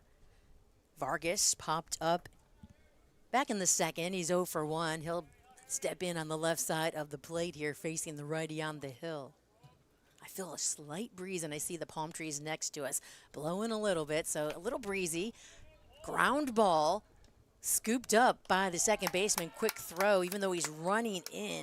Jones makes the nice throw sidearm over to first, and Vargas is retired as he grounds out. And again, 2 quick outs here for Jackson on the mound. He has retired the last 6 batters. Tyshun Patty will step up to the plate. He'll bat from the right side. So Jackson, after seeing 2 lefties at the plate, will face Patty, the righty. He was 1 for 3 yesterday. Drove in 2 runs, 2 key runs in the 8th. And Patty, earlier today, flew out to center field. That was the second out of the second inning. Here comes the 1-0. That'll miss low and away. So 2 balls and no strikes. Patty's one of the guys that you'll see that a lot of the Beach Boys, they wear their pants down low. He has his up mid-calf, so you can see the pink socks. So it looks like they have pink shorts on the way that their pants are, strike delivered, because it's pink on the top all the way down their thighs and then to the kneecap. Then it starts to turn into powder blue. So it almost looks like they have pink shorts, and then he shows the bright pink socks to go with it. 2-1 the count. Here comes the pitch. Ground ball up the middle. Jackson can't glove it, but right behind him is the shortstop. Throw to first. It won't be in time. That's a tough play. And with 2 outs, Patty is on base with the infield base hit. And their uniform style reminds me of the Miami Heat Vice jerseys. Very vibrant pink and blue colors, just like the Beach Boys jerseys. Yeah, it's kind of like the Deco era too of the Miami. It's total South Beach. You know, total and fun because they do have the Beach Boy on a surfboard with a beach ball logo. The beach ball is instead of the baseball, and so that just fits right in. And this is, you know, their GM's favorite uniform, and that's why they're wearing it here today. Here comes the pitch at the knee, strike. If they go to the pinstripes tomorrow, Austin Page, when he walked it off, his jersey got ripped and buttons flew. So someone's going to have to sew those buttons on if they want to go to the pinstripes tomorrow. No balls and a strike, 1-2 away for the Beach Boys. The kick, the pitch, off the end of the bat, into right field. There's a base hit. So back-to-back base hits as the throw comes in, goes by the cutoff man all the way to third base. And we've seen this before. Trey Jackson retired the first 2 hitters in the second inning very quickly, just like now. And then the Beach Boys attempting to stage a big rally here, trailing 4-0. And Jed Cambry, last time he was up, he singled as part of that 2-out rally in the second. Yeah, so Patty, infield base hit, he's at second. Rodriguez just singled to right, and he's at first. The first baseman, Jed Cambry, who's 1 for 1 today, steps up to the plate. He likes the 2-tone bat. It perfectly matches his pants as it starts pink on the top, on the barrel, then all the way to the powder blue on the handle. First pitch right down Broadway for the strike. Talked about Jackson's fastball, changeup, and curveball. Sent the breaking ball to start things off for Cambry. And Cambry, the 7-hole hitter in this Beach Boys lineup. The dangerous Andrew Tabares waits on deck. Here comes the 0-1. Oh, good pitch. Taken by Cambry. Dominic Rivera, the catcher, did a little pause there when he didn't get the call. Looked to miss just a hair outside. Snappers up 4-0 though. 1-1 the count. There's 2 away. Slightly open stance as Cambry does the windmill. He's got the bright fluorescent pink batting gloves that just match everything. Here comes the next pitch. That's upstairs. So 2 balls and a strike here to Cambry. See another pitcher warming up in the bullpen for the Beach Boys as we speak. Still can't see anything in the Snappers bullpen, unfortunately. I see a few less heads, but they've also ducked down lower. I can see the tops of the caps. So there might be someone stretching, but, you know, they really don't need it right now. Jackson is doing so well against the Beach Boys lineup. Here comes the 2-1, and he's had enough time in the dugout to really rehydrate and be in the shade. So he's looking strong. Back-to-back hits, though, here with 2 away and 3 balls. 1 strike on Cambry. This is the most probably that he's struggled.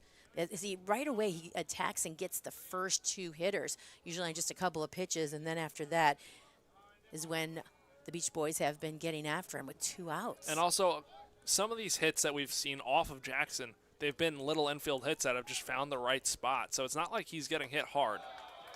And ball 4 to Cambry.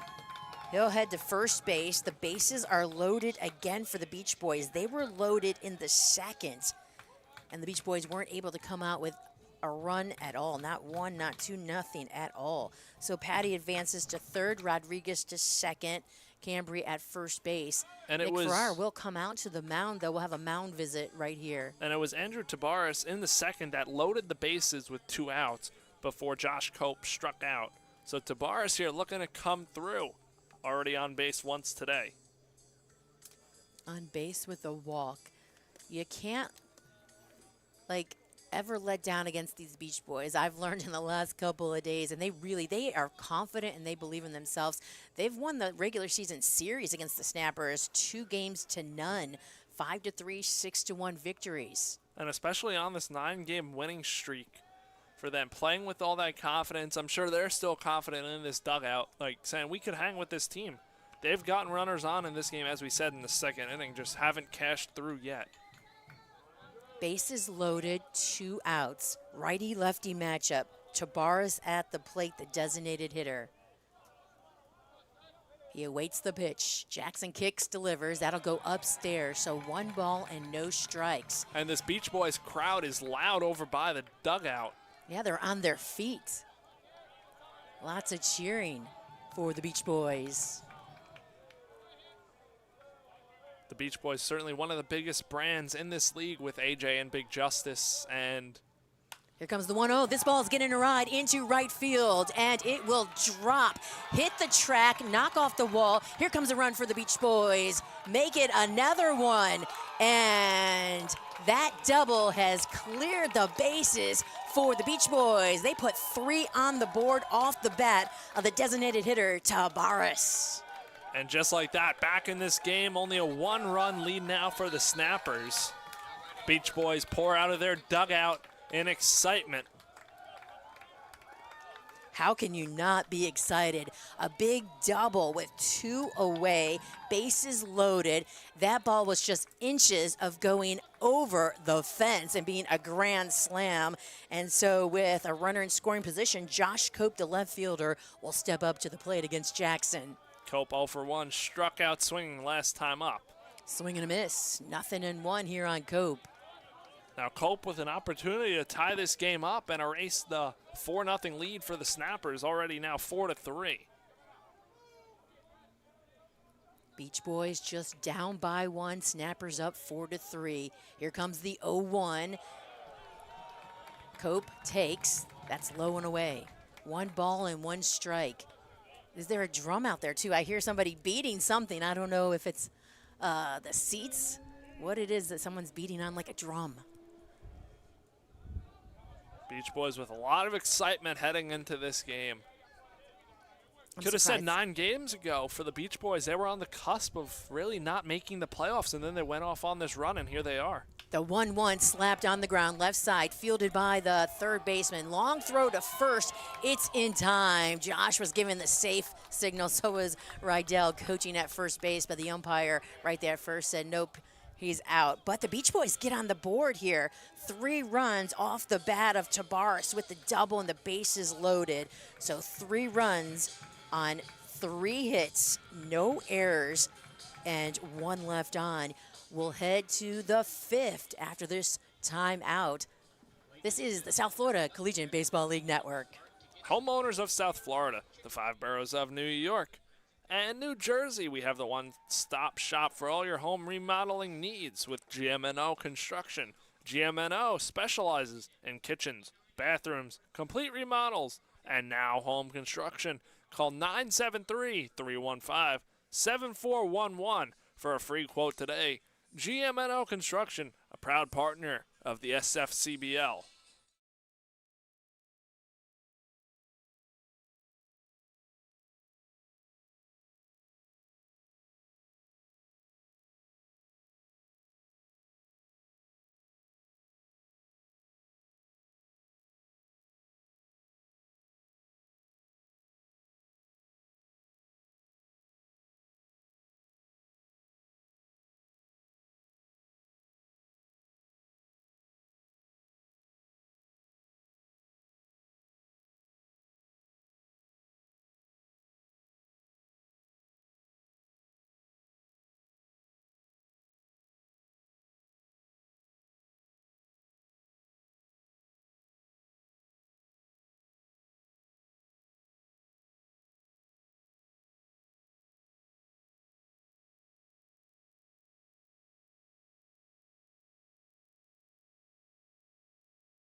And we're back on the SFCBL network here. CJ Burdick on for his second inning of work against 3-4-5, starting with Noah Jones.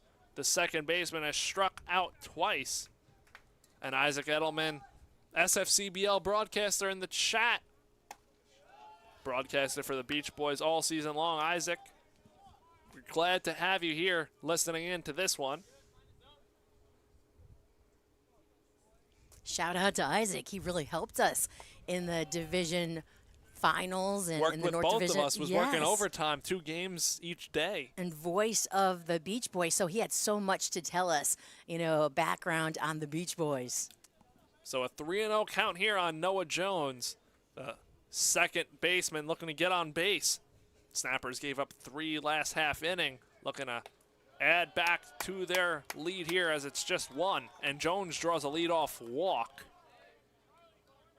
And the Snappers look to be in business. Top half of the 5th inning, we've got a game. So now Charlie DeVito into the game in Ethan Strakowski's spot, but in left field. Still no update on Strakowski, hoping he is okay. And a man on for DeVito from Lynn University. Burdick deals a pitch, popped foul and over the berm and towards the basketball courts. DeVito from Lynn University, senior from Fort Lauderdale, hitting 147, a homer and 11 RBIs. Seen his arm out in center field. He's playing left field now, but he threw out a runner at home plate all the way from center field, turned it into a double play. So DeVito has a strong arm in left field. So he takes for ball 1 in a 1-1 count. That could have been another reason why to put him out just defensively, thinking that might be a better matchup here today. A pickoff move, and Jones slides back safe. So Burdick keeping a close eye on Jones. And DeVito up here with nobody out and a runner on first. Top half of the 5th inning. We're in the middle innings in a close game 1 in the SFCBL championship. All you could ask for. All these playoff games have been great. Burdick deals the 1-1. breaking ball that misses upstairs for ball 2. Isaac misses us so much tuning in here today. I think he misses the Beach Boys more than he misses you and I, Chris. I think he does. Pitch from Burdack misses inside for ball 3 on DeVito. I'd like to send another shout out to, this time, to Rick Lamb, Ryan Lamb's dad, who tunes in all the time to the broadcast. This is on the Snappers side, and he's out in Brooksville. 3-1 to DeVito is hit on the hole on the left side. DeVito on with the single, moving Jones up to second, and the Snappers are in business. So Rick Lamb, thank you so much for tuning in. And right now, the Snappers are on top here in game 1. So now Javi Soto, the EH, 0 for 2.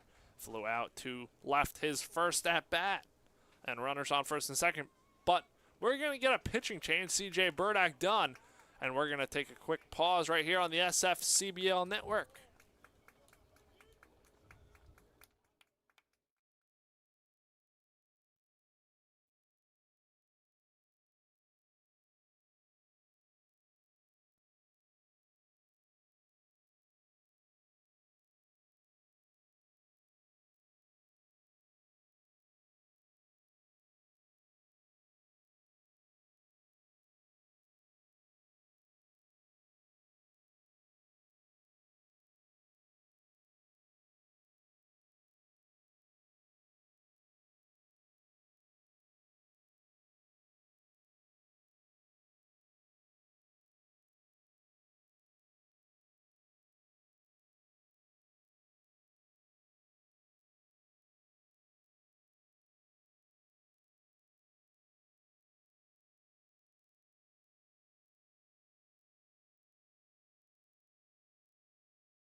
And we're back on the SFCBL network. New pitcher in the game for the Beach Boys is right-hander Justin Gottlieb from St. Bonaventure University. Stands at 6'1", 230, and coming in here with runners on first and second and nobody out.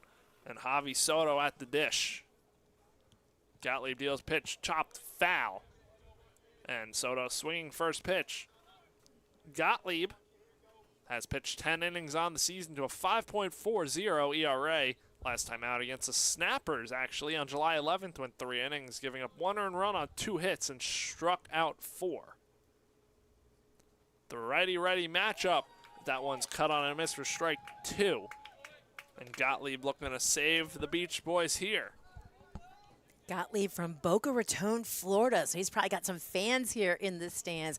We've got the Boca Bowl, really, as the battle between two teams here in the South Florida Collegiate Baseball League, both from the Boca area, West Boca and Boca. So an 0-2 count on Soto. The pitch from Gottlieb is fouled, so Soto stays alive. Shout out to our very own Jacob Kelly in the chat. We appreciate everything you've done for us this year. I wouldn't be on air without Jacob. Neither would I. I wouldn't have my tent of anything. So an 0-2 count on Javi Soto. Pitch from Gottlieb is bounced up there. Ball gets away from the catcher Page, allowing Jones and DeVito to advance. So second and third in a 1-2 count here for Javi Soto. And now a chance to drive in two. The Beach Boys Looking like they're bringing the infield in here, so going to try and cut down Jones on a ground ball. But Gottlieb in position here to get the strikeout ahead 1-2. Soto leading, or not leading, but second on the team in batting average, coming in batting .340. I would like to put the ball in play here. That one's chopped through the hole, and Jones is going to come in to score. DeVito held at third, and that's an RBI single for Javi Soto. The Snappers extend their lead back up to 5-3. Just a good piece of hitting there. Beach Boys playing the infield in, so that was able to sneak through and set up runners at the corners here, and still nobody out. After giving up the 3 runs last inning, that definitely helps the Snappers pad it a little bit. They're the visiting team, so the Beach Boys will have the last at-bat here today. Pitch from Gottlieb to Jason Lashley, the designated hitter in this one. Takes for ball 1. Lashley walked his first time up and was hit by a pitch and came around to score his second time up. So Lashley playing at Lynn University, not far from FAU. The pitch blocked by Page, but recovers late, allowing Soto to advance to second, and back to where we are. Second and third, nobody out, and a 2-0 count on Lashley. So the Beach Boys bring the infield in once again. Looking to cut down DeVito at third. Gottlieb winds and deals the pitch. Misses down low, ball 3. And on deck for the Snappers, Samuel Camacho Jr. Already 2 for 2 in this one with a double and a single. So 3-0, nobody out for the Snappers. The pitch. Fastball that's in there for strike 1. And Snappers looking to get all those runs back. The Beach Boys put up 3 in the bottom half of the 4th, and the Snappers already have gotten one of those back. Pitch from Gottlieb. Doesn't hit Lashley. He's going to take first, and DeVito comes in to score as that ball goes to the backstop. Advancing to third is Javi Soto. Now batting number 8 from the University of Actually, Samuel Camacho Jr. it looked like, yeah, home plate umpires sending DeVito back to third. I'm not sure if Lashley hit. That's what he said. He said he hit him on the ball hit him on the heel. I think it did. Or on the I heard the spike. I heard the clip on his foot. So bases loaded, nobody out. Second hit by pitch on Lashley. And Samuel Camacho Jr. at the dish. Looking to come through, infield in for the Beach Boys. Big lead at third for DeVito. The pitch misses for ball 1. And now Camacho Jr. here. Good count. You got to throw strikes, says Gottlieb. So you know Camacho is most likely going to see something. The 1-0 count from Gottlieb to Camacho Jr. The righty-righty matchup. Pitch misses outside for ball 2. And the Beach Boys middle infield in Lichtenberger and Rodriguez back up looking for the double play. Miller and Cambry are in on the edge of the grass. Smart by the Beach Boys there. Double play. You'd certainly trade that for a run. You're still early in this game, and it's only a 5-3 game right now. The 2-0. Gottlieb deals the pitch. Hit in the hole on the left side. That's going to bring in DeVito. The Snappers move station to station and now lead it 6-3. 3 for 3 day from Camacho Jr. Well, that was a nice piece of hitting by Camacho Jr. He has been on fire at the plate. A double in the second, single in the 4th. He's driven in 2 and scored 1 himself. So now we're going to get another mound visit here for Justin Gottlieb. Ty Velardo, the first baseman, due up. And they're going to take the ball from Gottlieb, so that'll do it for him. All 3 runners on base. His responsibility as the Beach Boys make a call to the bullpen.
And we're back on the SFCBL Network. New pitcher in for the Beach Boys with the bases loaded, nobody out, is right-hander Brian Chin from Nassau Community College by way of Merrick, New York.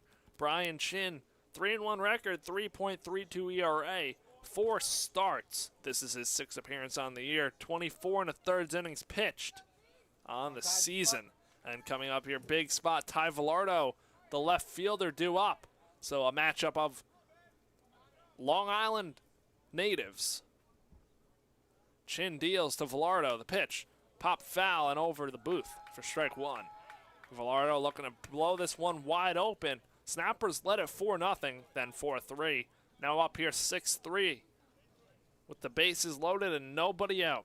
Soto on third, Lashley second, and Camacho Jr. on first. Brian Chin, wheels and deals. Pitch to Villardo, chopped foul, and now Villardo down here 0-2. Also 0 for 2 on the day. Strikeout popped out his last time up. Chin, one game down in Miami Gardens. He forgot his spikes. And he was starting. He had to get to the local discount store and find some spikes to wear that day. Tough one to forget your cleats. Right. Especially on the day when you're starting. The pitch from Chin, 0-2, is upstairs for ball 1. The middle infield playing back, looking to roll the double play. First baseman Jed Cambry is on the edge of the grass. Third baseman Nick Miller is going to be about even with the bag by the time he takes his prep step.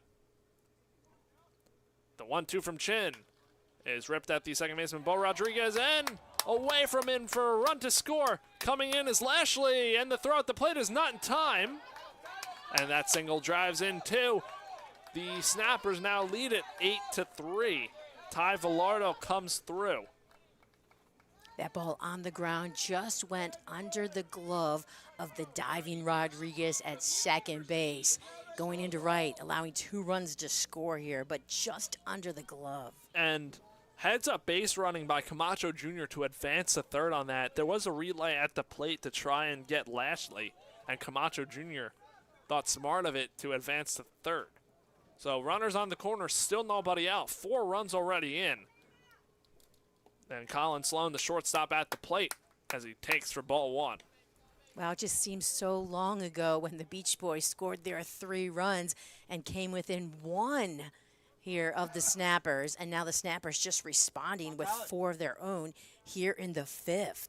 Chin wheels and deals. The breaking ball misses upstairs for ball 2. It's been a messy, first half here of the 5th, too.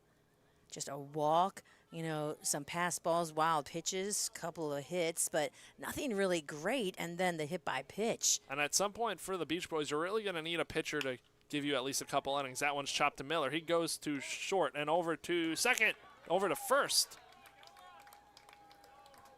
That's a big double play here. Huge around the horn double play.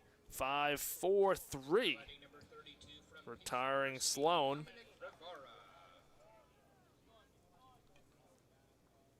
For 2 outs here.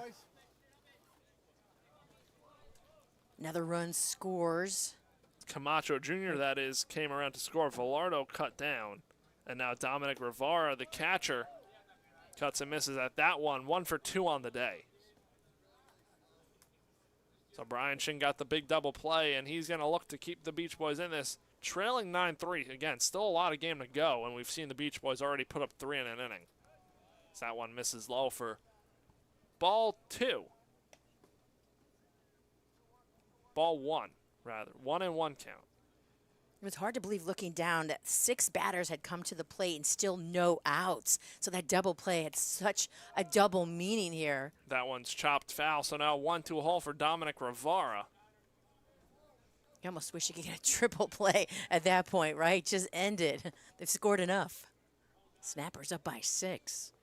Still a lot of game left for the Beach Boys. Again, we know their offense and they're swinging hot bats. The pitch from Chin is swung on and missed for strike 3. The throw from Page to first in time, but not before The Snappers come up and score 5 runs on 4 hits. No one left on.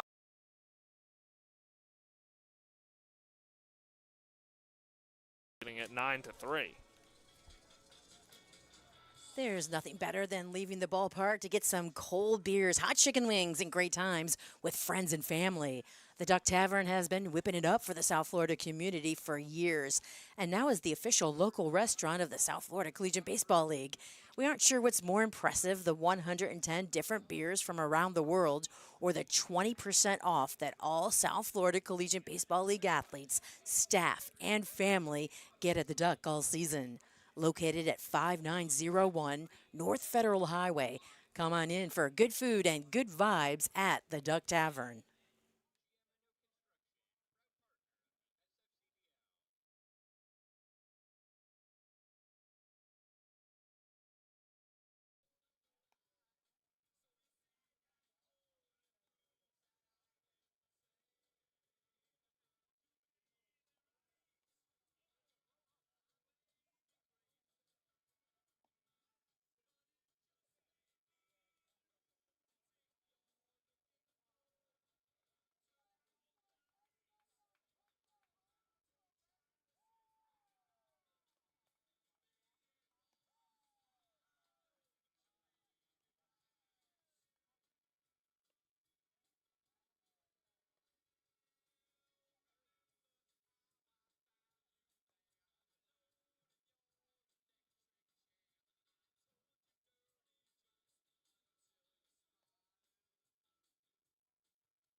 And we're back on the SFCBL network. Bottom half of the 5th inning. Beach Boys trailing it 9-3 after the Snappers score 5 in response to the Beach Boys 3. And it'll be 10 in top, starting with Andres Ballart, the center fielder. First pitch as Ballart squares, pulls back for ball number 1. Trey Jackson on for his 5th inning of work, and now with his biggest lead of the day.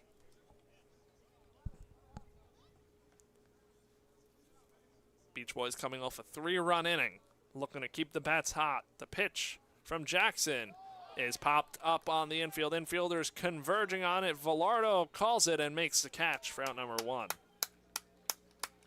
So quick out if you're Trey Jackson. You want to keep that trend going.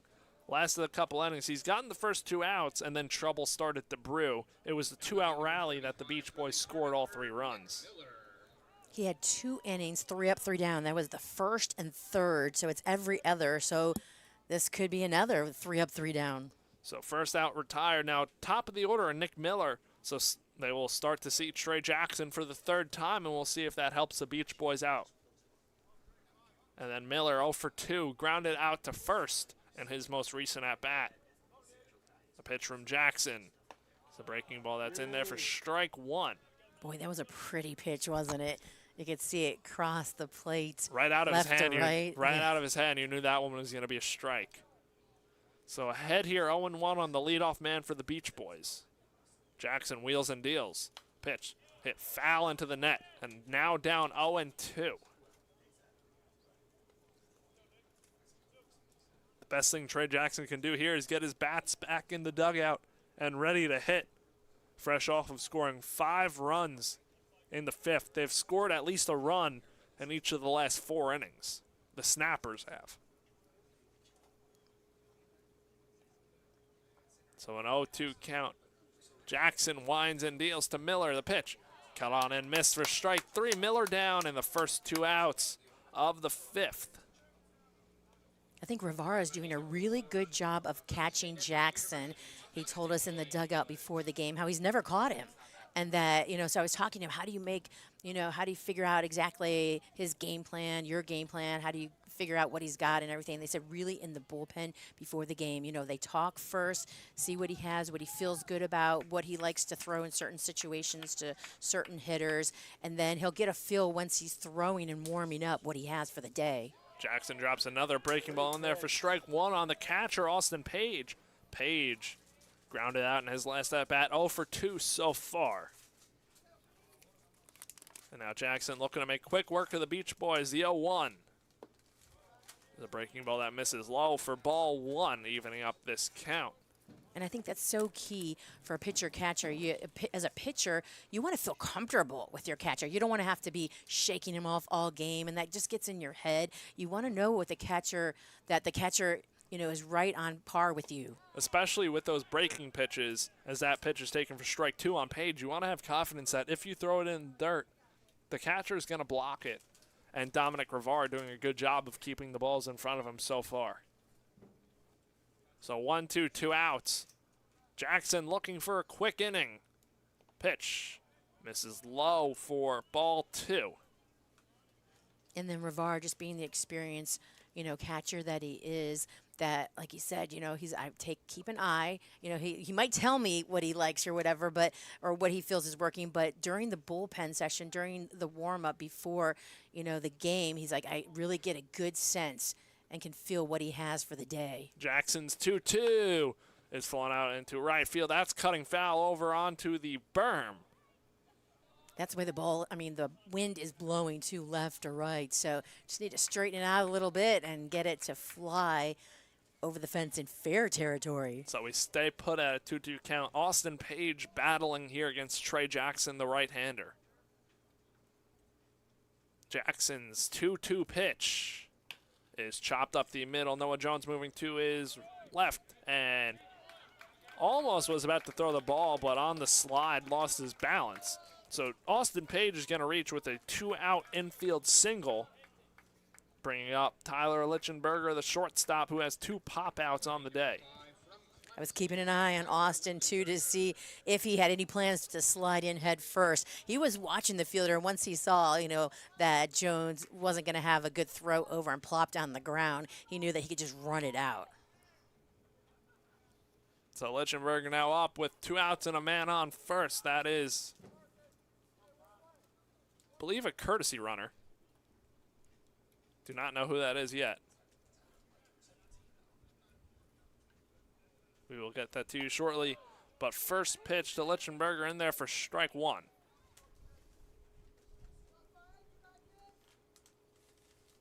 So ahead here, 0-1. And the courtesy runner is number 11, Victor Estacio. So he's over there at first. The pitch from Trey Jackson is chopped up the middle right at Noah Jones, who fields on a hop and throws to first for out number 3. No runs, 1 hit, 1 man left on base. And we're going to head to the top half of the 6th inning. The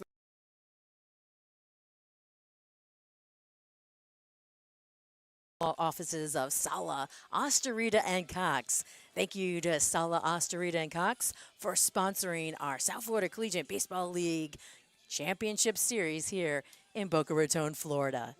Athletes, are you looking to take your game to the next level? Well, Barwis Arm Farm has the tools to give specialized training to professional athletes all the way down to little leaguers. Professional and Olympic athletes train with Mike Barwis and his staff because they know they'll receive the most advanced, scientifically based, holistic, and cutting-edge athletic training. Prepare to achieve the uncommon.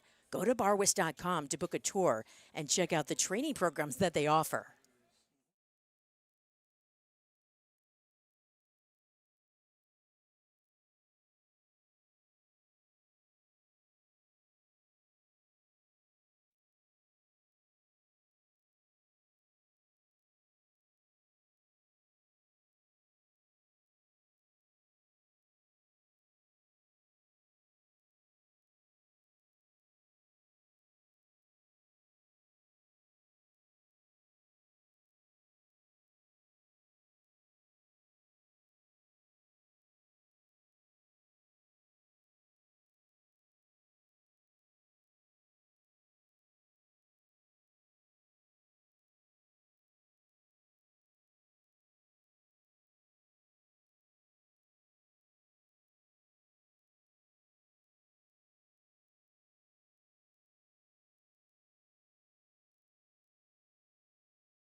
And we're back on the SFCBL network. Top half of the 6th inning and top of the lineup for the Snappers. Chris DePrima leading things off. 1 for 2, single and a sac fly. And this one as he takes first pitch, strike 1 on Brian Chin. Trailing 9-3, Chin's got to give the Beach Boys length out of the bullpen here and save some pitching heading into tomorrow. As DePrima takes second pitch for ball 1. DePrima hit a line drive sac fly out to center field last time up. As Chin wheels and deals. The breaking ball bounces up there for ball 2. And the Snappers looking to keep the bats rolling, at least scoring 1 run in each of the last 4 innings. And that's a nice trend to continue if you're on the Snappers side, as that one's hit out into left field. On a line going to be caught by Josh Cope for out number 1.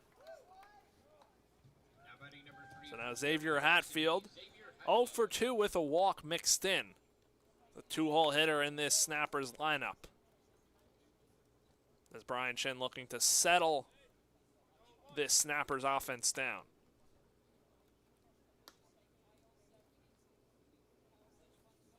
And Chin's first pitch to Hatfield is up the ladder for ball 1.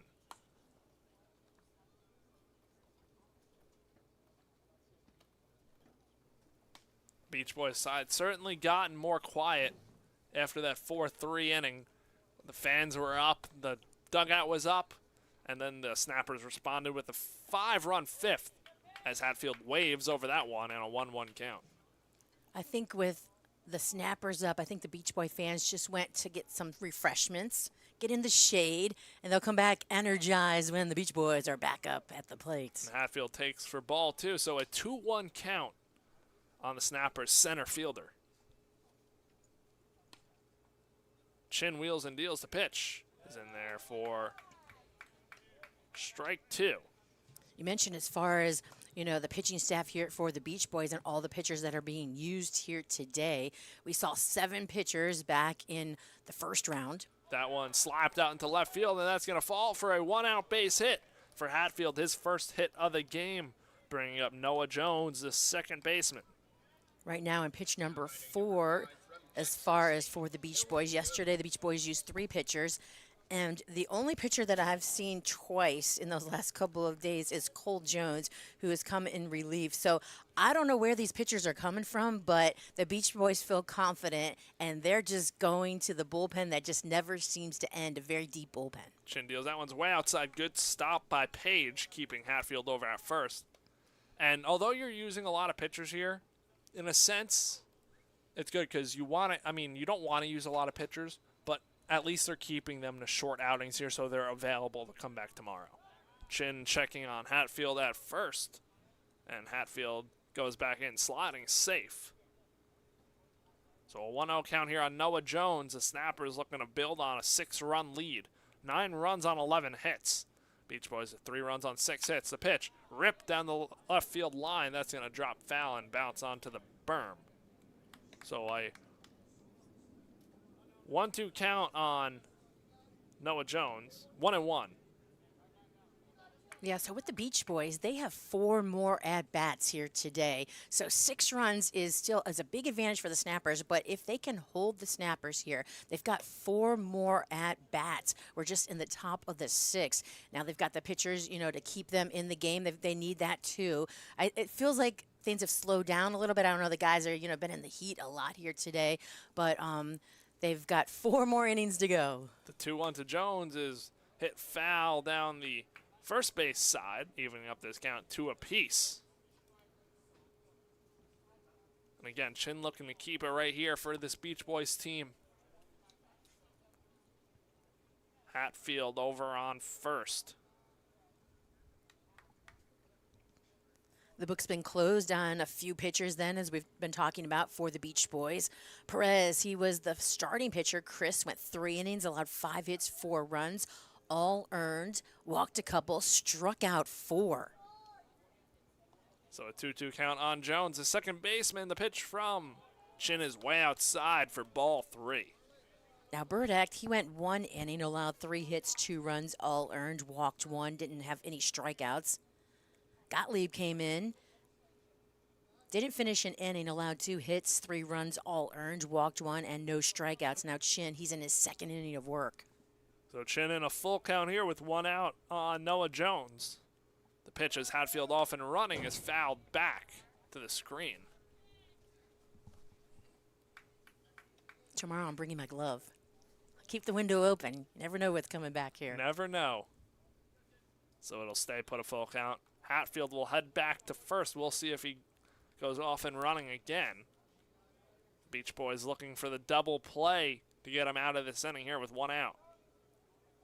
Chin delivers. Pitch chopped right at Lichtenberger. Fields on a couple hops. Throws to second, and that's into foul territory over right field as the ball gets away. Hatfield to third. Jones to second. And second and third, 1 out for the Snappers, bringing up Charlie DeVito, the left fielder. Wow, that was a little errant throw, just a, lapse right there. But that ball, the way it was thrown, it almost went to first base, getting the runner going to first. And that one looked awkward. The footing of Lichtenberger at short, he had to kind of just sit back on that and then had to rush the throw to get it over there, as Hatfield's a very fast runner. And led to the ball being thrown into right field. And now runners on second and third. More trouble for this Beach Boys pitching staff, as the Snappers just look to keep tacking on. Don't know what the talk is about here.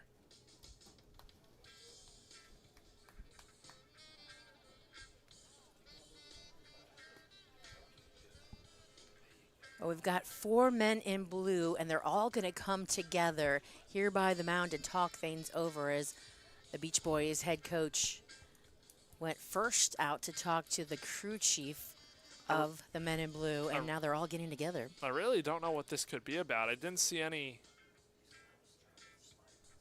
issues with the play. There wasn't an interference or anything like that. Well, whatever it is, the umpires converge and call it as it stands. So second and third and 1 out for the Snappers, and Charlie DeVito up with another RBI opportunity. DeVito singled his last time up and scored 1 for 1 on the day. Imagine looking for some kind of interference call there, just trying to get some play to go the way of the Beach Boys, especially with 2 in scoring position. They ruled it a hit. There should be also an error, you would think. So the Beach Boys bring the infield in as they have to, trailing 9-3. The pitch is hit over the head of Rodriguez and Cambry at first and second, allowing Hatfield to come in to score. And it's 10-3 Snappers. Oh, that was a tough play. Second hit of the game for DeVito. Again, if that infield's back, that's just a pop out. But DeVito benefiting from this infield playing in, allowing Hatfield to score. Another bloop hit off the bat of, well, actually the first bloop hit was off the bat of Strakowski. Then DeVito came in, and this is his second hit, but first time that he's blooping it. It was almost like he just placed it right there. He saw where the fielders were and just placed that ball where they couldn't reach it. So now Javi Soto up. Soto, 1 for 3 in this game, has an RBI his last time up, an RBI single, runners on the corners, and an 0-1 count. That pitch fouled back, and now Soto down here 0-2. Chin needs either a strikeout or a double play, as the Snappers just keep tacking on. They've now scored in each of the last 5 innings. Chin deals to the righty Soto. That one's cut on and missed for strike 3. Soto down on 3 pitches. And a big second out for Chin. That'll bring up Jason Lashley, the DH. Lashley's been hit twice and walked his first at bat on 4 pitches. Stay hot, bud. So Lashley with runners on the corners and 2 outs.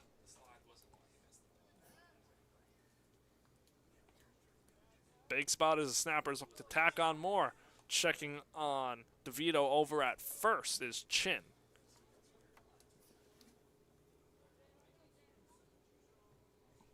Don't see anybody warming up in the bullpen, so this is all Brian Chin as that one's outside for ball 1 to Lashley.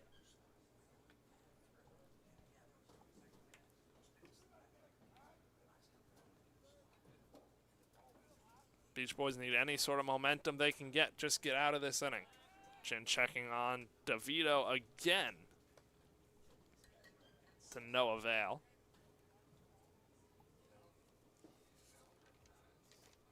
And a 1-0 count with 2 outs to Lashley. The pitch. A breaking ball misses low for ball 2. This is the complete opposite of what we saw from the Snappers yesterday. Still good pitching, but breaking out with runs. They only scored 2 yesterday, 10 so far today. That one's in there for strike 1 and a 2-1 count. Snappers yesterday, they got runners on. They got less runners on than the Diamond Ducks, actually, but still a good amount of runners on to where they should have scored more than 2. And today they're cashing those opportunities in. I was checking in and out of your games, too, and wow, for the Diamond Ducks. Runner off and going. The throw to second is high, and DeVito gets in under the tag. So, waiting to see if that's a ball or strike. My attention always goes to the base at second when there's a steal. And that one was a strike. So Lashley, 2-2 count here. Runners on second and third.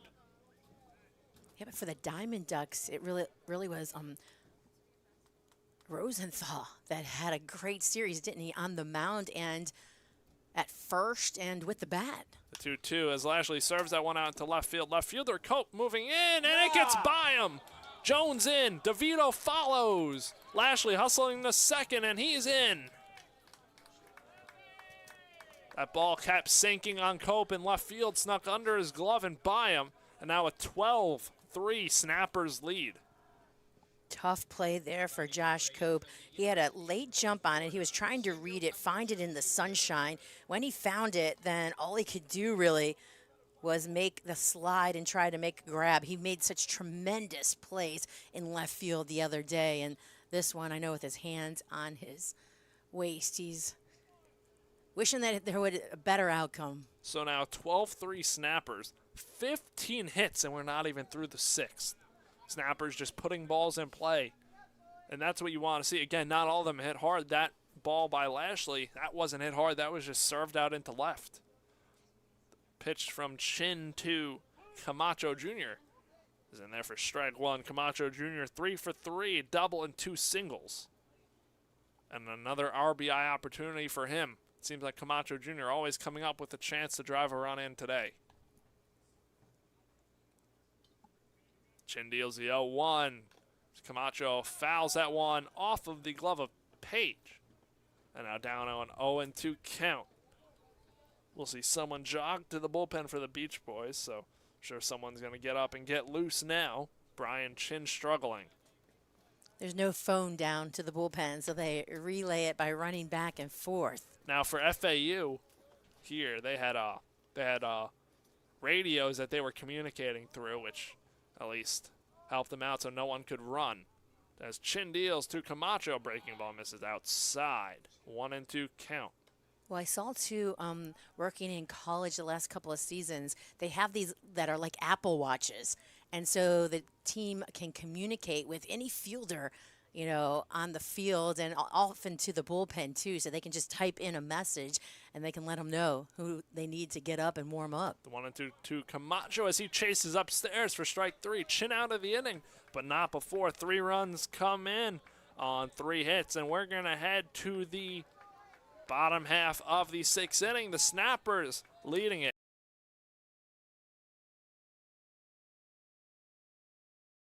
Sponsored by the law offices of Sala, Astarita, and Cox.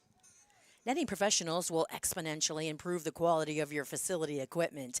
They have L screens, batting cages, turf, netting, and so much more to take care of your athletic facility needs. Trusted by Division I athletic programs, thank you to Netting Professionals for taking care of the South Florida Collegiate Baseball League and our family.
We're back on the SFCBL Network. Chris Talt, Lisa Pride here for Game 1 of the SFCBL Championship Series. The Beach Boys have their work cut out for them, trailing 12-3, bottom half of the 6th.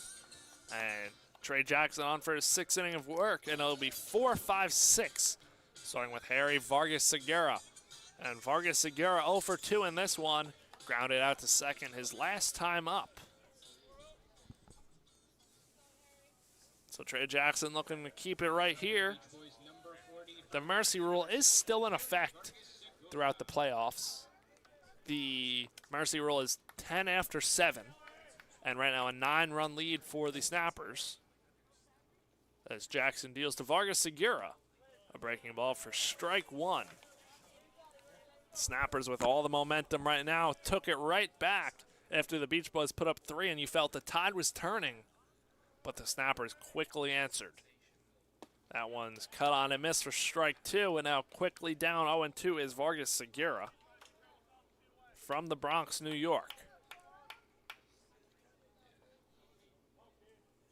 Trey Jackson winds and deals the pitch.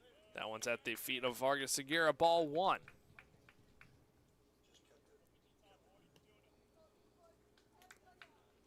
If you're this Beach Boys team, just got to take it at bat by at bat. You're not going to get it all back right away. And Jackson really looking to save his pitching here because tomorrow could potentially be 2 games. The pitch misses low for ball 2.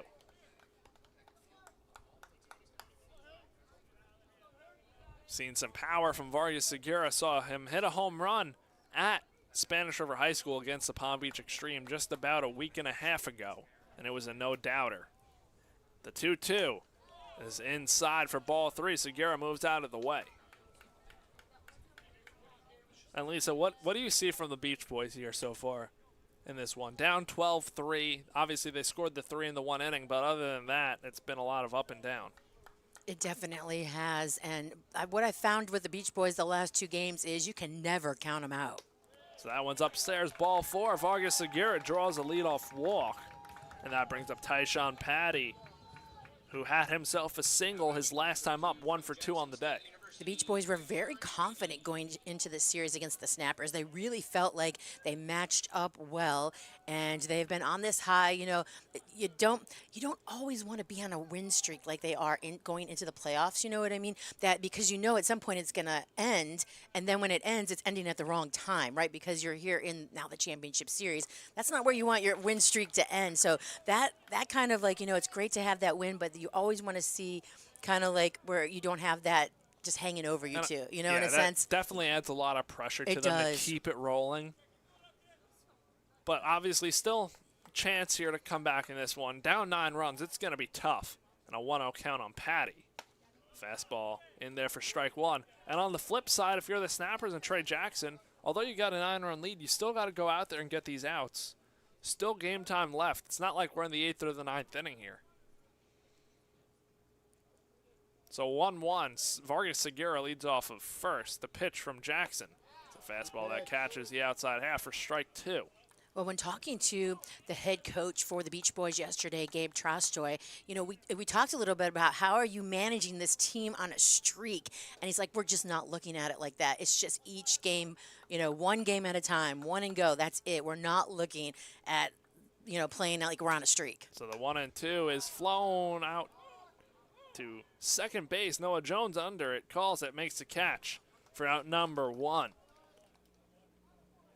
So now they'll bring up Bo Rodriguez, and Bo Rodriguez 2 for 2, 2 singles and a run scored. Vargas-Segura still over at first. And Trostoy, he really does have his hands full as far as managing. Talk to him too about the guys. It's such a energy-filled dugout, you know, you and see team. them before the game. They're playing all the games. They he play gets involved staying too, loose. right? With the hacky sack and everything. So, but then, you know, managing them, keeping that energy ready for the ball game, you know, so they're not just using so much energy up before. That one is flown out into left field. Left fielder DeVito moving under it and moving in for out number 2. So 2 quick outs after the Vargas-Segura leadoff walk, bringing up Jed Cambry, the first baseman. And he said there's been times he's had to kind of reel it in, during the games for the guys because they really do have a lot of fun. We haven't seen it in the playoffs, but they'll have lays and they'll all be, wearing the lays. They have the umpires putting on the Hawaiian, shirts. They've got the music going. They have beach balls that they send out to the fans and they play with the beach balls in the dugout. So they really have a good time. And obviously you want to stay loose. It's summer baseball. It's all fun. Obviously you want to win. Cambry takes first pitch, ball 1. And it's sort of, as a coach, it's a tough line to navigate there because you want to have fun. It's summer baseball, but you also want to make sure you're getting your work in and improving.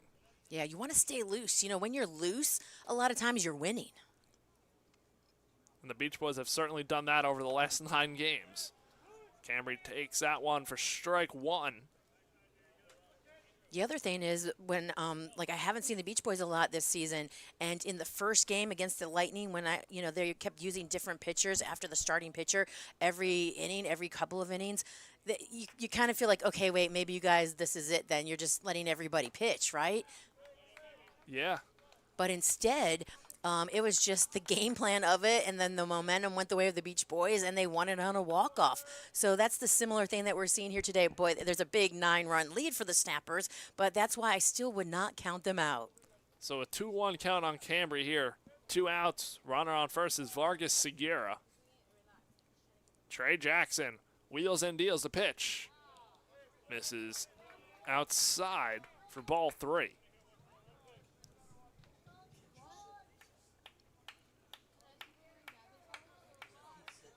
The Snappers are having a much easier time in the playoffs than they did last year. The way the format was, the Snappers had to play quite a few games, really double headers in a couple of days.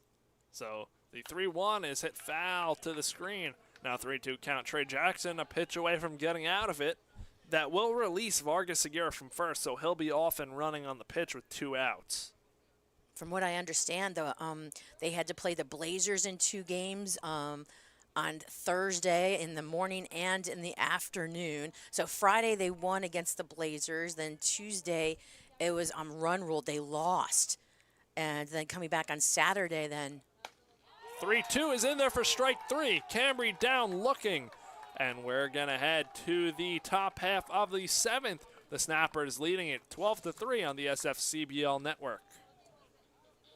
Sala, Osterita, and Cox. The law offices of Sala, Osterita, and Cox are our championship series sponsor here today. That's Sala, Osterita, and Cox. This is the South Florida Collegiate Baseball League Network.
Welcome back. We're in the top of the 7th here in the South Florida Collegiate Baseball League Championship Series, Game 1, and the Snappers are up 12-3 against the Beach Boys. It's the battle of the Boca teams here from Boca Raton, Florida. Starting things off, it's 8-9-1 for the Snappers. That's Falardo, Sloan, and Rivara. Pitch delivered, that'll miss. Chin motioning to, I think his motion to his head coach. Wait a minute. I don't know. It was motioned to someone. So 1 ball and no strikes. He still wants to pitch here. That ball's going out of play. Velardo last time up had a 2-run single. That single came in the 5th inning. And just for some notes here, if the Snappers are to get at least one this half inning, the Beach Boys will need to keep that deficit under 10, or else the Snappers will take game 1 here by mercy rule. But again, the Snappers need at least one right now. Here's the 2-1. Big high chopper. Chin's playing it. Underhands it to the first baseman, Cambry, and there's one away. So Velardo grounds out to the pitcher. That was a tough play. Chin right away. That's what they teach you when you're young, and that's what you keep and continuing to learn as you go up the ladder, even to the pros, is fielding your position as a pitcher. And he did. As soon as he released the pitch. He was ready for anything to come back. Watch that ball. It was a high chopper, and he had it all the way. Nice throw over to first base. I've seen it. I'm sure you have. Certain pitchers have a lot of trouble fielding their position, but Chin did a great job there of sticking with that high chop. PFPs all the way, right? Well, at the plate, Colin Sloan, the shortstop, steps up to the plate. First pitch, he knocks it foul. And grounded into a double play in the 5th. That was part of the Beach Boys' 5-run 5th. Here comes the 0-1. That'll miss. Get deflected off the glove of Page. Sloan did get a base hit back in the 4th, so he is 1 for 4 today. The kick, the pitch, and a swing and a miss.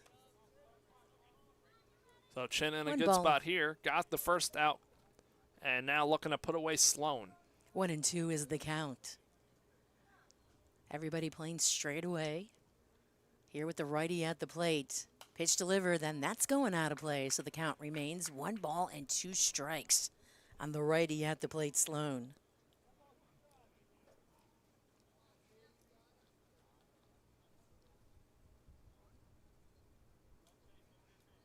Setting right in front of his face, turning, kicking. Here's the pitch delivered by Chin. That'll miss low. The count evening up at 2 apiece.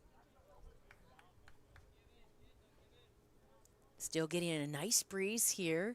Breeze has picked up slightly from where it was earlier today when it was just straight heat. Here comes the 1-2. It's upstairs, or actually the 2-2. So the count now full. The umpire keeps signaling, but the scoreboard's not catching up. The scoreboard has been off quite some time today. These guys are having too much fun over there. Here comes the payoff pitch. This ball is drilled up in the air, into left, going back, chasing it all the way to the wall. It'll knock over the wall and be a ground rule double. So with 1 out, Sloan picks up his 2nd hit of the ball game, a ground rule double over the left field wall out there in left center. And Sloan really pieced that one out to left center field. There was no doubt about that one falling. It was just a matter of if it was going to sneak over the wall or not. And one hopped and got over the wall. So now, big run out there as Colin Sloan is the potential clinching run the Beach Boys have to hit next half inning. But if Sloan is to come around to score, the Beach Boys will have to score next half inning. That brings up the catcher, Dominic Rivera. Rivera today has a hit. I said Sloan went 1 for 4. I'm sorry, he was 1 for 3 and then picked up his 2nd pitch as Rivera is 1 for 3 with a pop out, a single, drove in a run, and a strike. Nothing in 1 on the righty at the plate. Everybody in this Snappers lineup has at least 1 hit today. The highest is Camacho Jr. with 3 hits, a couple with 2, and the rest all have 1. Breaking ball inside, missing. 1-1 the count. And then you could even go as deep as Strakowski, who started the game, DeVito on in place of him. So 11 batters have at least 1 hit in this Snappers lineup. A lot of hits, 15 on the board, 12 runs for the Snappers. That catches the outside edge. 1-2 the count. Only 1 away, runner in scoring position is Sloan. Chin looks him back, looks again, sets at the belt, kicks. Here comes the 1-2, and that's upstairs away. So 2-2 is the count now to the righty at the plate, Rivera.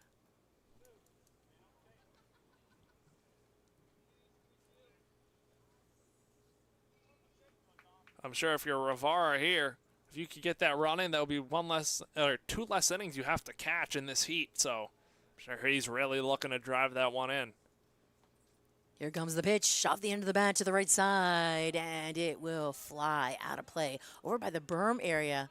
Like somebody was trying to, if they only had a glove, maybe and dove after it, they would have got it. I've watched a couple games out there in the games that I didn't broadcast, and it's a very nice spot to watch a game. It looks like nice and breezy, some shade even. We've got the palm trees on both sides of the ballpark here. Even maybe some Florida oak trees to the left too. Lots of shade on the left side for the fans on the berm, and that's called low there. 3-2 the count.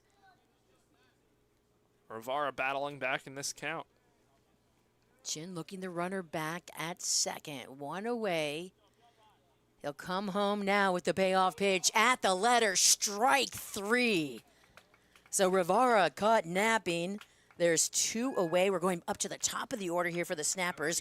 In the right fielder, Chris DePrima. DePrima is 1 for 3 in this game. Also a sac fly as well. Flew out to left his last time up. So scored a run and drove in 1. I think it's a pinch hitter, so it's not DePrima. The pinch hitter. It looks like it's Nathan Montegino. He was a courtesy runner earlier today. The pitch upstairs, check swing. I don't think he went. So 1 ball and no strikes. And Montegino from St. Thomas University has a 143 batting average, 35 at-bats. Next pitch, swing and a miss. 1 ball, 1 strike. He's got all kinds of colors on with his yellow jersey, gray pants, red helmet, and bright pink batting gloves. Here comes the pitch that'll miss away. You know who needs to be hydrated is the umpires here today. They're out there in the blazing sunshine, 2-1, especially the umpire behind the plate. Boy, he's got all his gear on. It's a tough day to be an umpire. Runner at second, jumping around, strike delivered. 2 balls, 2 strikes here to the batter. Montegino looking to come through here in a pinch hit spot. 2 away. Sloan at second as he had a ground rule double. Montegino slaps at it, goes foul. Count remains 2 balls and 2 strikes.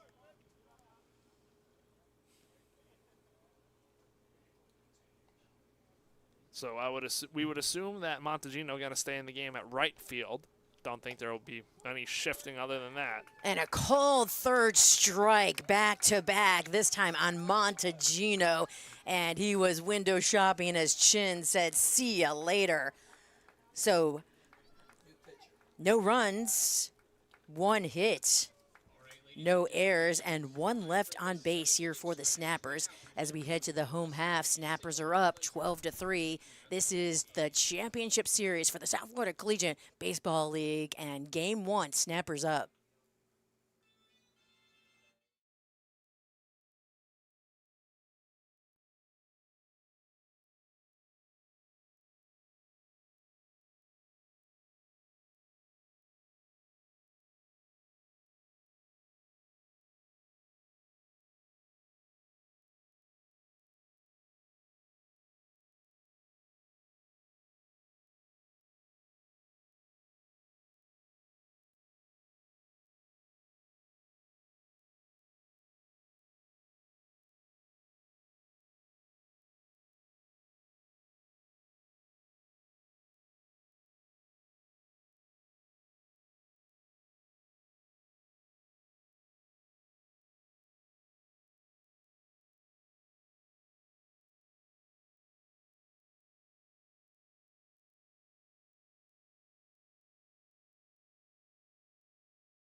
Beach Boys, number 31 from Palm Beach State. Welcome back. We are in the bottom of the 7th. Hope you all got up and stretched, got your snacks. We've got a new pitcher on the hill, Cale Brannon for the Snappers. He'll face 8, 9, and 10 here for the Beach Boys. First up, the designated hitter, Andrew Tabares, and he hits it hard on the ground to the first baseman. Covering the bag is Brannon, and right away he's in on the action. There's one away as Tabares grounds out to first. And a couple defensive changes for the Snappers as Charlie DeVito moves from left to center. Tommy Melvin comes into the game in Xavier Hatfield's spot, playing left field now.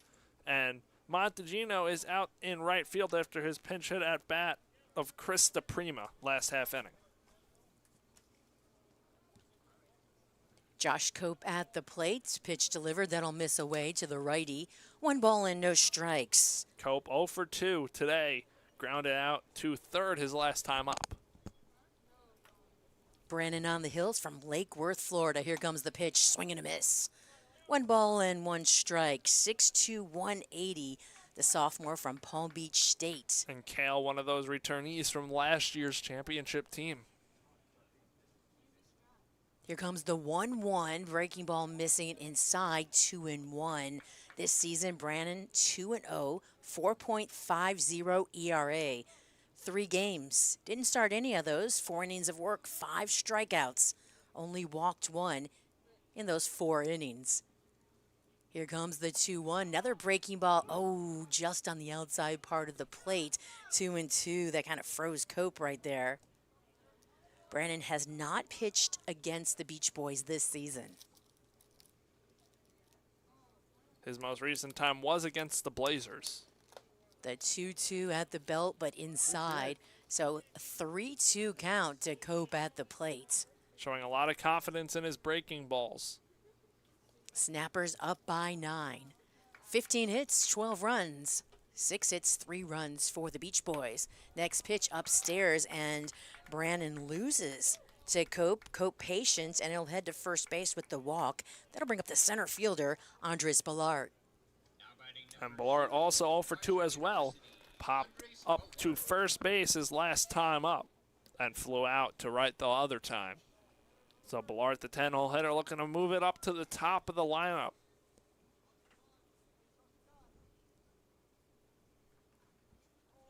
Righty-lefty matchup from the stretch. Looking over his left shoulder, Brannon stares down the runner at first. Then he sets bunt shown down the third base line, fielded by the third baseman. It'll be in time to throw to first, but a sacrifice bunt to move over Cope to second base. And a good play there by the charging Camacho Jr. to barehand that and get the out of the speedy Andres Ballart. That was a do-or-die play. You had to barehand that one. And Camacho Jr. did so successfully. Nick Miller will step up to the box, the third baseman, 0 for 3 today. He's the leadoff hitter for the Beach Boys. He's got a runner in scoring position here in the bottom of the 7th. Yeah, that was a tough play, too, because it was a late showing bunt. Then it went down third, so Camacho Jr. on the run had to field it, just like you said, barehanded to have any chance at all. And if you're the Snappers defense, you're definitely not expecting any bunts down, well, up 12-3. The pitch at the knees, strike. 0-1. That is one thing that the head coach for the Beach Boys talked about yesterday when I talked to him after the game, that he said there were situations where he was thinking of bunt and then decided no, and then, let the guys hit away. And that was a good bunt by Ballart, just a better play by Camacho Jr. Foul tip, 0-2. So he is a coach that is, does play small ball, and he does think of situations and times to use bunts. They could be, non-traditional sometimes. 2 away, 1 at second. 0-2 on the hitter at the plate. The pitch delivered. This ball is lifted up into right field. Chasing after it at the warning track. He'll pull it in. That is Montegino that gloves it. So that'll stop the attack of the Beach Boys here. They leave 1 stranded. No runs. No hits. And no errors. We head to the 8th here from Florida Atlantic University in Boca Raton, Florida. 12-3 Snappers on top here in Game 1 of the championship series. Our game is sponsored by Sala, Osterita, and Cox.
Leading off for the Snappers, number 27 from Dyersburg State. Welcome back. We are in the top of the 8th inning. 12-3 Snappers on top. Due up for the Snappers is Hatfield, Jones, and DeVito. That's 2, 3, and 4 in the lineup. Chin on the hill. Here comes the first pitch. Strike delivered to the righty. And joining me, Chris Stalt took a little time out. Jacob Kelly. So, Jacob, thank you so much for joining me here on the broadcast. Of course, we got a few calls to the bullpen here in the action on the field, and now we have calls to the bullpen up here in the booth. That's right. So 1 ball and 1 strike here to Hatfield. You can make sure that you can keep me straight and on the straight and narrow here. Oh, you might have to too. I'm coming in a little rusty here. All right, there's a line shot into right over the leaping glove of Rodriguez. So Hatfield finds his way on the bases after that line drive to right. And this is a Snappers team that can hit. I mean, we've seen it all season long. They've arguably been the best team in the league between themselves and the extreme. And one thing they can certainly do is find contact. And you guys have mentioned multiple times through the broadcast so far, it hasn't been a lot of power. It's really just been getting it over the second baseman, getting it over the shortstop. Just these little plays that add up, and now we see him with 17 hits on the board. Yeah, a couple times it just looked a little, messy too. Noah Jones at the plate, the second baseman, 0-1 on the righty. Runner at first for the Snappers. Another fly ball. This one's going into center, shifting to his left. You can see his shades reflecting up in the sunshine as Ballart brings it in. So he's looking in full sunshine out there in center. One away, that brings up the first baseman. Or actually, I'm sorry, the now center fielder, Charlie DeVito. And while we still certainly have baseball here to play, I want to say for the Beach Boys, these next couple innings is all about tomorrow. Now, certainly anything can happen. Crazier things have happened in the sport of baseball where you can put up 9 runs in 2 innings. But assuming that doesn't come to fruition here, you got to carry some sort of momentum. You got to find something, even if it is getting across a couple more runs here, even if it is establishing your men on the mound, which they did not do early on in this game, finding some sort of momentum to take you into Sunday. Yeah, 1 ball and 1 strike. I think Gabe's really good at that too, and I think he'll be able to handle that because they were on that 9-game win streak high, and so you can still kind of say, hey, all right, we lost one here, we've got 2 more to go, swing and a miss, and there's nothing really that they can really hang their heads about. Yeah, absolutely. And Gabe's certainly a player's coach. He can relate to them. He's a younger guy, only 27 years old here in his second year with the league. He knows how to talk to them in a way to get across what he needs from them. And as we see the strikeout here, this Beach Boys team has been through a lot this year. As mentioned, they're on this long winning streak now where there was a time where, maybe they were going to get jumped over by the Matadors. The Lightning were ahead of them, and they've really caught fire here. It's just about getting back to what got them to this point. 2 away here at the plate. First pitch strike to Javi Soto. So Soto today has 1 hit, scored a run, and driven in 1. So he's 1 for 4. Here comes the 0-1, and that's upstairs 1-1.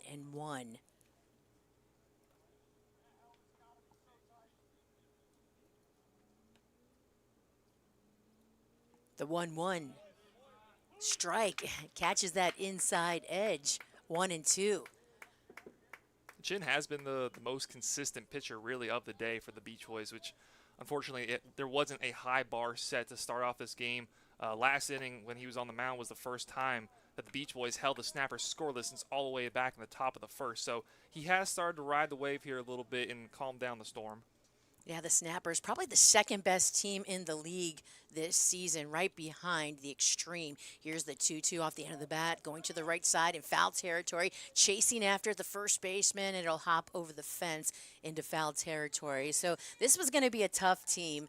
They had the first round bye. They saw the Ducks. The Ducks squeaked in, to the playoffs, and they played them well, but the Snappers just dominated as far as, this season too. 27-12 overall. And Lisa, I did a story on the Snappers before the season started. Went to the XLB training facility and talking with these guys, especially talking with Zach Dodson and some of the players that came over from last year. There's a real confidence that sometimes comes off as arrogance, but they know they can do it. They did it last year, and they're doing it here again. And look at Chin, back-to-back strikeouts. You're bringing some luck here to the Beach Boys on the mic. So that'll do it here for the Snappers. No runs, a hit, no errors, 1 left on. And Chin, if that's his last inning, wow, struck out the last 2 batters that he faced. We'll head to the home half of the 8th with the Snappers leading 12-3. This is the South Florida Collegiate Baseball League Network, sponsored today in our championship series by Sala, Astorita, and Cox.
We're back. Bottom of 8 for the Beach Boys. Due up. It's 2, 3, and 4. Page, Lichtenberger, and Vargas. So Page, he's got a hit today. Infield hit back in the 5th. 1 for 3. Struck out in the 1st. Grounded out in the 3rd. Trying to make the magic happen here in the 8th. They did it yesterday. hoping to do it today, but they've got a lot of ground to cover. 9 runs. They're in the deficit. That's the Beach Boys. Pitch delivered. It's upstairs off the mark. Cale Brandon remains in for his second inning of work in relief of Trey Jackson. And certainly a lot of work cut out for the Beach Boys. Thank you, Jacob, for filling in for that half inning. And as Jacob said it before, that one's hit out into right field. A lot of this is about tomorrow, putting together good at-bats, building momentum towards the end of this game into tomorrow's games. Now, I'm not saying this game is over. It certainly doesn't look good, but if you could carry these at-bats into tomorrow, the Beach Boys are going to be a tough out as they still need to win 2 games. Well, they're not ready to lie down just yet. Fly out off the bat of Page into right. That brings up the shortstop, Tyler Lichtenberg. He is 0 for 3 today, a couple of pop-outs and a ground out. He's headed to Clemson. Bats from the left side. Compact swing, compact stance. And big-time baseball there for Lichtenberger at Clemson, the ACC. Swung on that and then also got hit, I think. He's okay, though, walking around. The baseball always finds a spot where the pads are not. It does, doesn't it? They've got the big elbow gear. He doesn't have anything on his left calf, so that's where he is just limping. Sometimes it hits him just on the spike, too. That just really hurts when you get hit on the toe there. 0-1 here on Lichtenberger. The book's been closed on Trey Jackson, the starting pitcher for the Snappers. He went 6 innings, allowed 6 hits, 3 runs, all earned, walked 3, struck out 4. A solid outing for Trey Jackson, and you would have maybe thought after that 4th that he could be in for a tough rest of his outing there, but he really buckled it down and gave the Snappers a couple more innings of work, getting 2 shutout innings after that 3-run 4th. The 1-1 pop-up, that'll come back out of play. 1-2 goes the count. And he was following the pattern of in the first inning, just saw 3 batters. Then he did the same in the 3rd and the same in the 5th. His last inning only saw 4 batters. He walked the first batter. After that, it was a pop-up flyout and a strikeout looking to end. I think that was the last batter that he faced here today. That's a way to go down, right? Here's the 1-2, and that'll miss away. It really is a good way to go for Trey Jackson. And giving them 6 innings, you save your team a couple innings of work there. Right? Save those arms tomorrow again, potentially looking at 2 games. And Trey Jackson, back-to-back days, really, the starting pitching performed very well for this Snappers team. Swing and a miss. That's out number 2 as Lichtenberger goes down swinging. And that'll bring up the right fielder, Harry Vargas Segura. Segura walked his last at-bat, came in the 6th inning.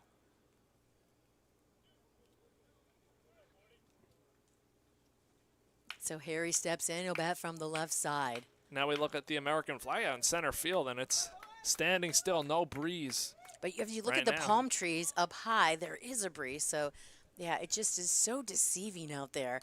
That's what the guys were talking about during BP. They said, don't really look at the flag out there. There's still wind blowing. Just have to find the channel, and it's a little bit above that or to the right. Ball's hit foul right off the bat into the backstop. 0-1 here on Vargas.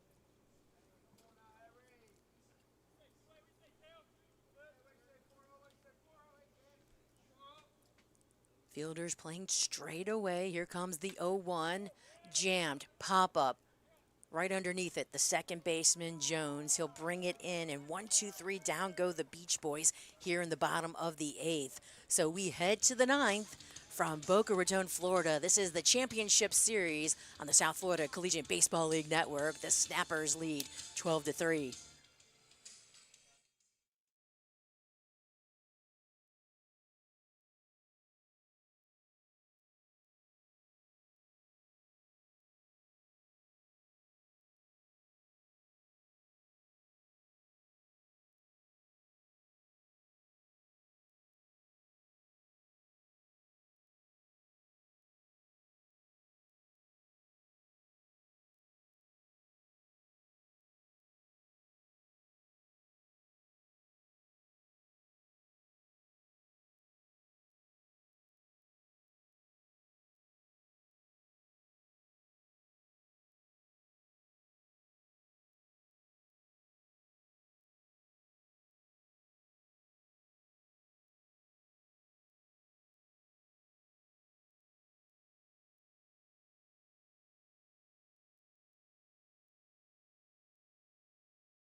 And we're back. Top half of the ninth inning. The Snappers leading at 12-3. Coming up to bat here. It'll be 6, 7, 8 in the order, starting with Jason Lashley, the designated hitter. And Lashley 1 for 1. 2 hit by pitches, a walk as well. Coming off of a double his last time up. Chin out there for another inning of work, really saving this Beach Boys pitching. And Brian Chin has given them 4 innings so far, so looking for a 5th as he deals to Lashley. Pitch cut on and missed, and a 1-1 count.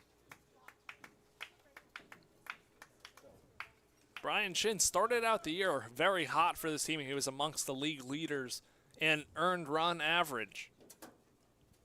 As he deals his 1-1 to Lashley. That's taken for ball 2. If you're the Beach Boys pitching, how do you turn it around tomorrow? Giving up 12 runs, 17 hits given up,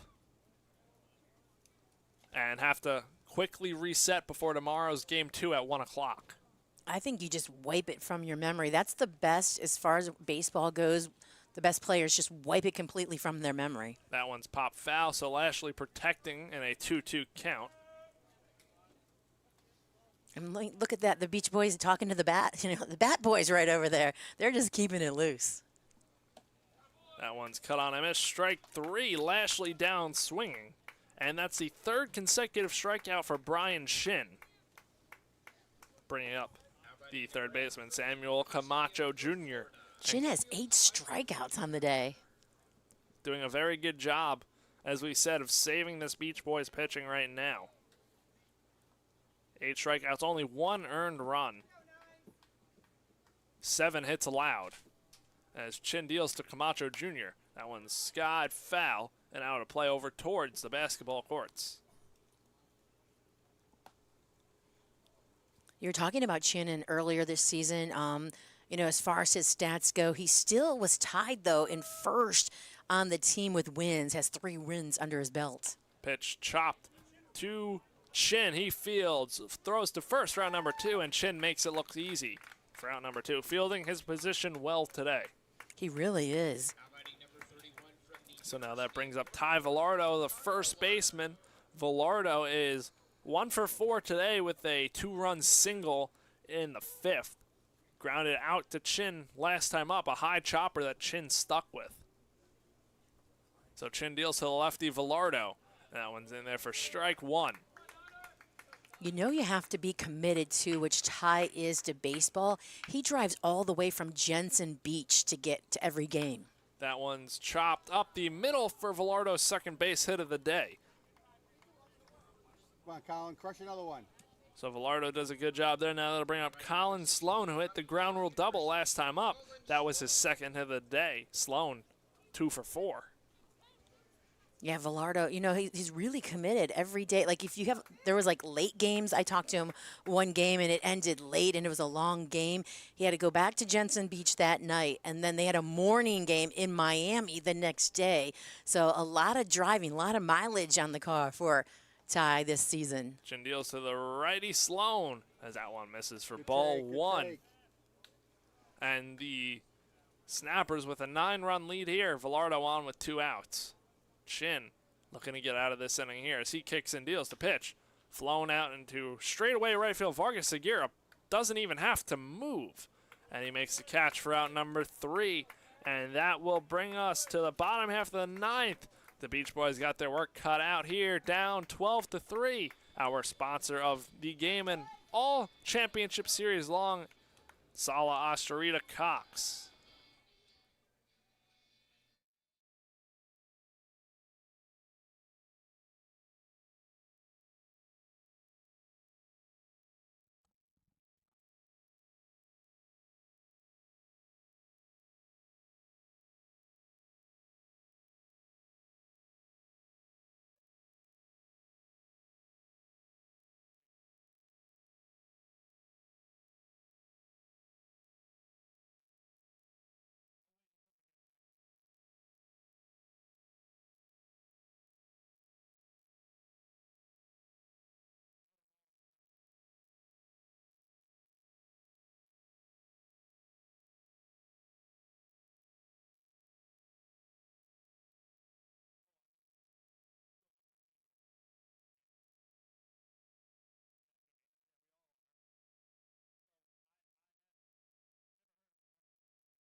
And we're back on the SFCBL Network. Chris Stahl, Lisa Pride here with you all weekend long on the SFCBL Network. This is game one of the potential three-game series, best of three between the Snappers and the Beach Boys. The Snappers leading game one, 12-3, bottom half of the ninth. And new pitcher on is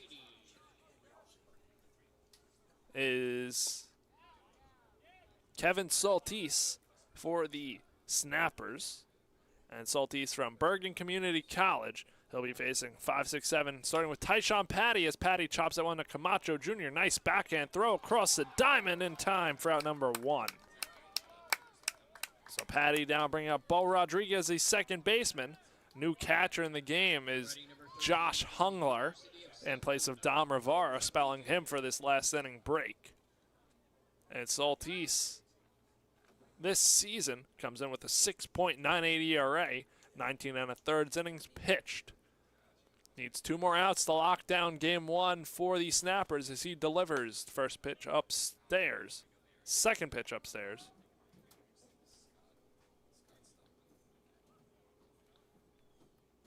Against the second baseman, Bo Rodriguez, 2 for 3. The pitch ripped right at Camacho, who fields, throws, cross diamond in time again for out number two, and the Beach Boys down to their final out in game one. They call it the hot corner, and that one was hit hard. Pinch hitter for the Beach Boys is number 28, Sam Norton, 6'4", 230 from Guilford Tech Community College by way of Gibsonville, North Carolina. And the big right-hander will stand in the box as he takes a big cut and misses at the first pitch from Saltese. So Saltese 2 strikes away from ending game one as he kicks and deals the pitch. Breaking ball misses down low for ball one on Sam Norton. The Snappers, as that one is hit out into the left center field gap, that one's going to fall for a 2-out base hit for Sam Norton. Pinch hit, base hit. Keeping the Beach Boys alive here, bringing up the designated hitter, Andrew Tabares. I was watching Norton during BP, and he had some really good swings. He was hitting the ball out there and using all fields, too.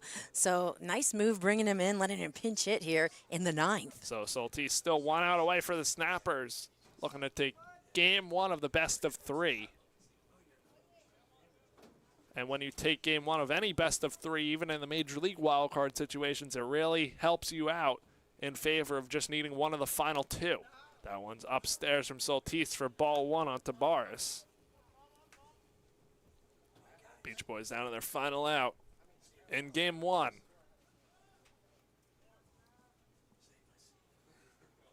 Saltese wheels and deals the pitch. Is flown out into right field. Montagino moving back towards the wall, and leaps. He doesn't make the catch. Tabares in with an RBI double, and it's 12-4 as Sam Norton comes all the way around to score. Wow, that wind really was swirling out there and right, and Tabares just found the wind tunnel that had Montagina twisting and turning out there, and the ball just kept carrying back because Montagina saw it the whole time. He was just trying to like outrun the ball then. And couldn't tell if he came down with that or not. He jumped up for it, and I guess the ball was wedged in between him and the wall. Couldn't see the ball once it hit off of either him or the wall. Yeah, so I think it just ended up on him too. So 2 outs, Josh Cope up. Pops that one up on the infield, moving foul territory as Ty Villardo under it and makes the catch for out number 3. The Snappers take a commanding 12-4 victory in game one over the Beach Boys, an inch closer to their back-to-back titles here, as game two will be tomorrow at 1 o'clock. Game three, if necessary, after that one tomorrow. And just, Lisa, a dominating, convincing win today from the Snappers. When the Beach Boys got right back into it after trailing 4-0 and making it a 4-3 game, we thought we could be in store for a very close battle. But the Snappers obviously pulled away after that. Yeah, both teams very confident going into today's game. The Snappers having one of the best records in the league, the top seed in the South Division, where the Beach Boys, 9-game win streak, and just winning 2 really tough battles. First with the Lightning, then with the Extreme, the team with the best league in the league, to win the North Division title. So it was pretty surprising probably to the Beach Boys that they just couldn't come back. They came within 1, but then in at the top of the 5th, after scoring those 3 runs in the bottom of the 4th, coming within 1, the Snappers just played an inning where they could not do anything wrong, scoring 5 runs, and then they tacked on 3 more in the 6th. So lots of hits off the bats of the Snappers. They also had the pitching behind them as Trey Jackson, went deep. When you have all those hits, all those runs, your pitcher, has room. I've talked to pitchers before, and they said, when you get those runs on the board like that, you just pitch different. You pitch with confidence. You know that if you make a mistake here or there, it's not going to hurt you. And so you just pitch different, which Trey Jackson was able to do, because we saw in some spots where he, just a couple of pitches and he had 2 outs already. But then he like unravel for a little bit, and the Beach Boys would get on him. So, but that still, he played with that comfort. He pitched with that comfort. And overall, just really commanding for the Snappers here. Now they are 1 win away from back-to-back titles in the SFCBL. And for the Beach Boys, you got to flush it. Got to come back here ready to go tomorrow. Game's at 1 o'clock, so they'll be here around 10:30-ish in the morning. And we'll be right back here tomorrow for Game 2. And for the Snappers, now you really look at this pitching advantage. They only used 3 pitchers today. The Beach Boys had to use a whole lot, but Brian Shin came in getting the last 5 innings, which was ginormous for the rest of this staff on the Beach Boys side. Yeah, I don't know if they were thinking about using Chin as a starter in one of the next 2 games, but right now they really needed him today just to keep him in the ball game, and then also just to eat the innings where they didn't really have anyone else left, because they've used so many pitchers in these last 3 games now. As far as the bats, well, Camacho Jr., 3-hit day, scored 2 runs and drove in 2. Lashley drove in a couple, and so did Velardo. And Camacho Jr. started the scoring off with an RBI double in that 2nd inning, which was a string of 5 straight innings where the Snappers scored at least 1 run. And that's when the floodgates really started to open up after going down 1-2-3 in the 1st. And then the Beach Boys scoring the 3 runs in the 4th to make it 4-3. Bats came out, and it was a big bases clearing double from Andrew Tabares, who ended up this past half inning with another RBI double. So he had 4 RBIs on the day, and 2 of his 2 hits were doubles. So that could be a big swing for Tabares, getting potentially the team going, although 9th inning down by a lot, swinging a dangerous bat for this Beach Boys team as they head into tomorrow. The first time this season that the Snappers have beat the Beach Boys.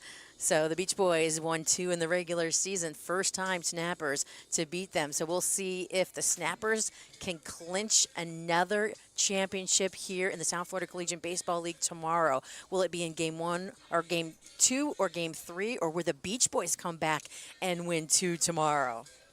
We will see tomorrow afternoon, game time, 1 o'clock, right back here on the SFCBL Network.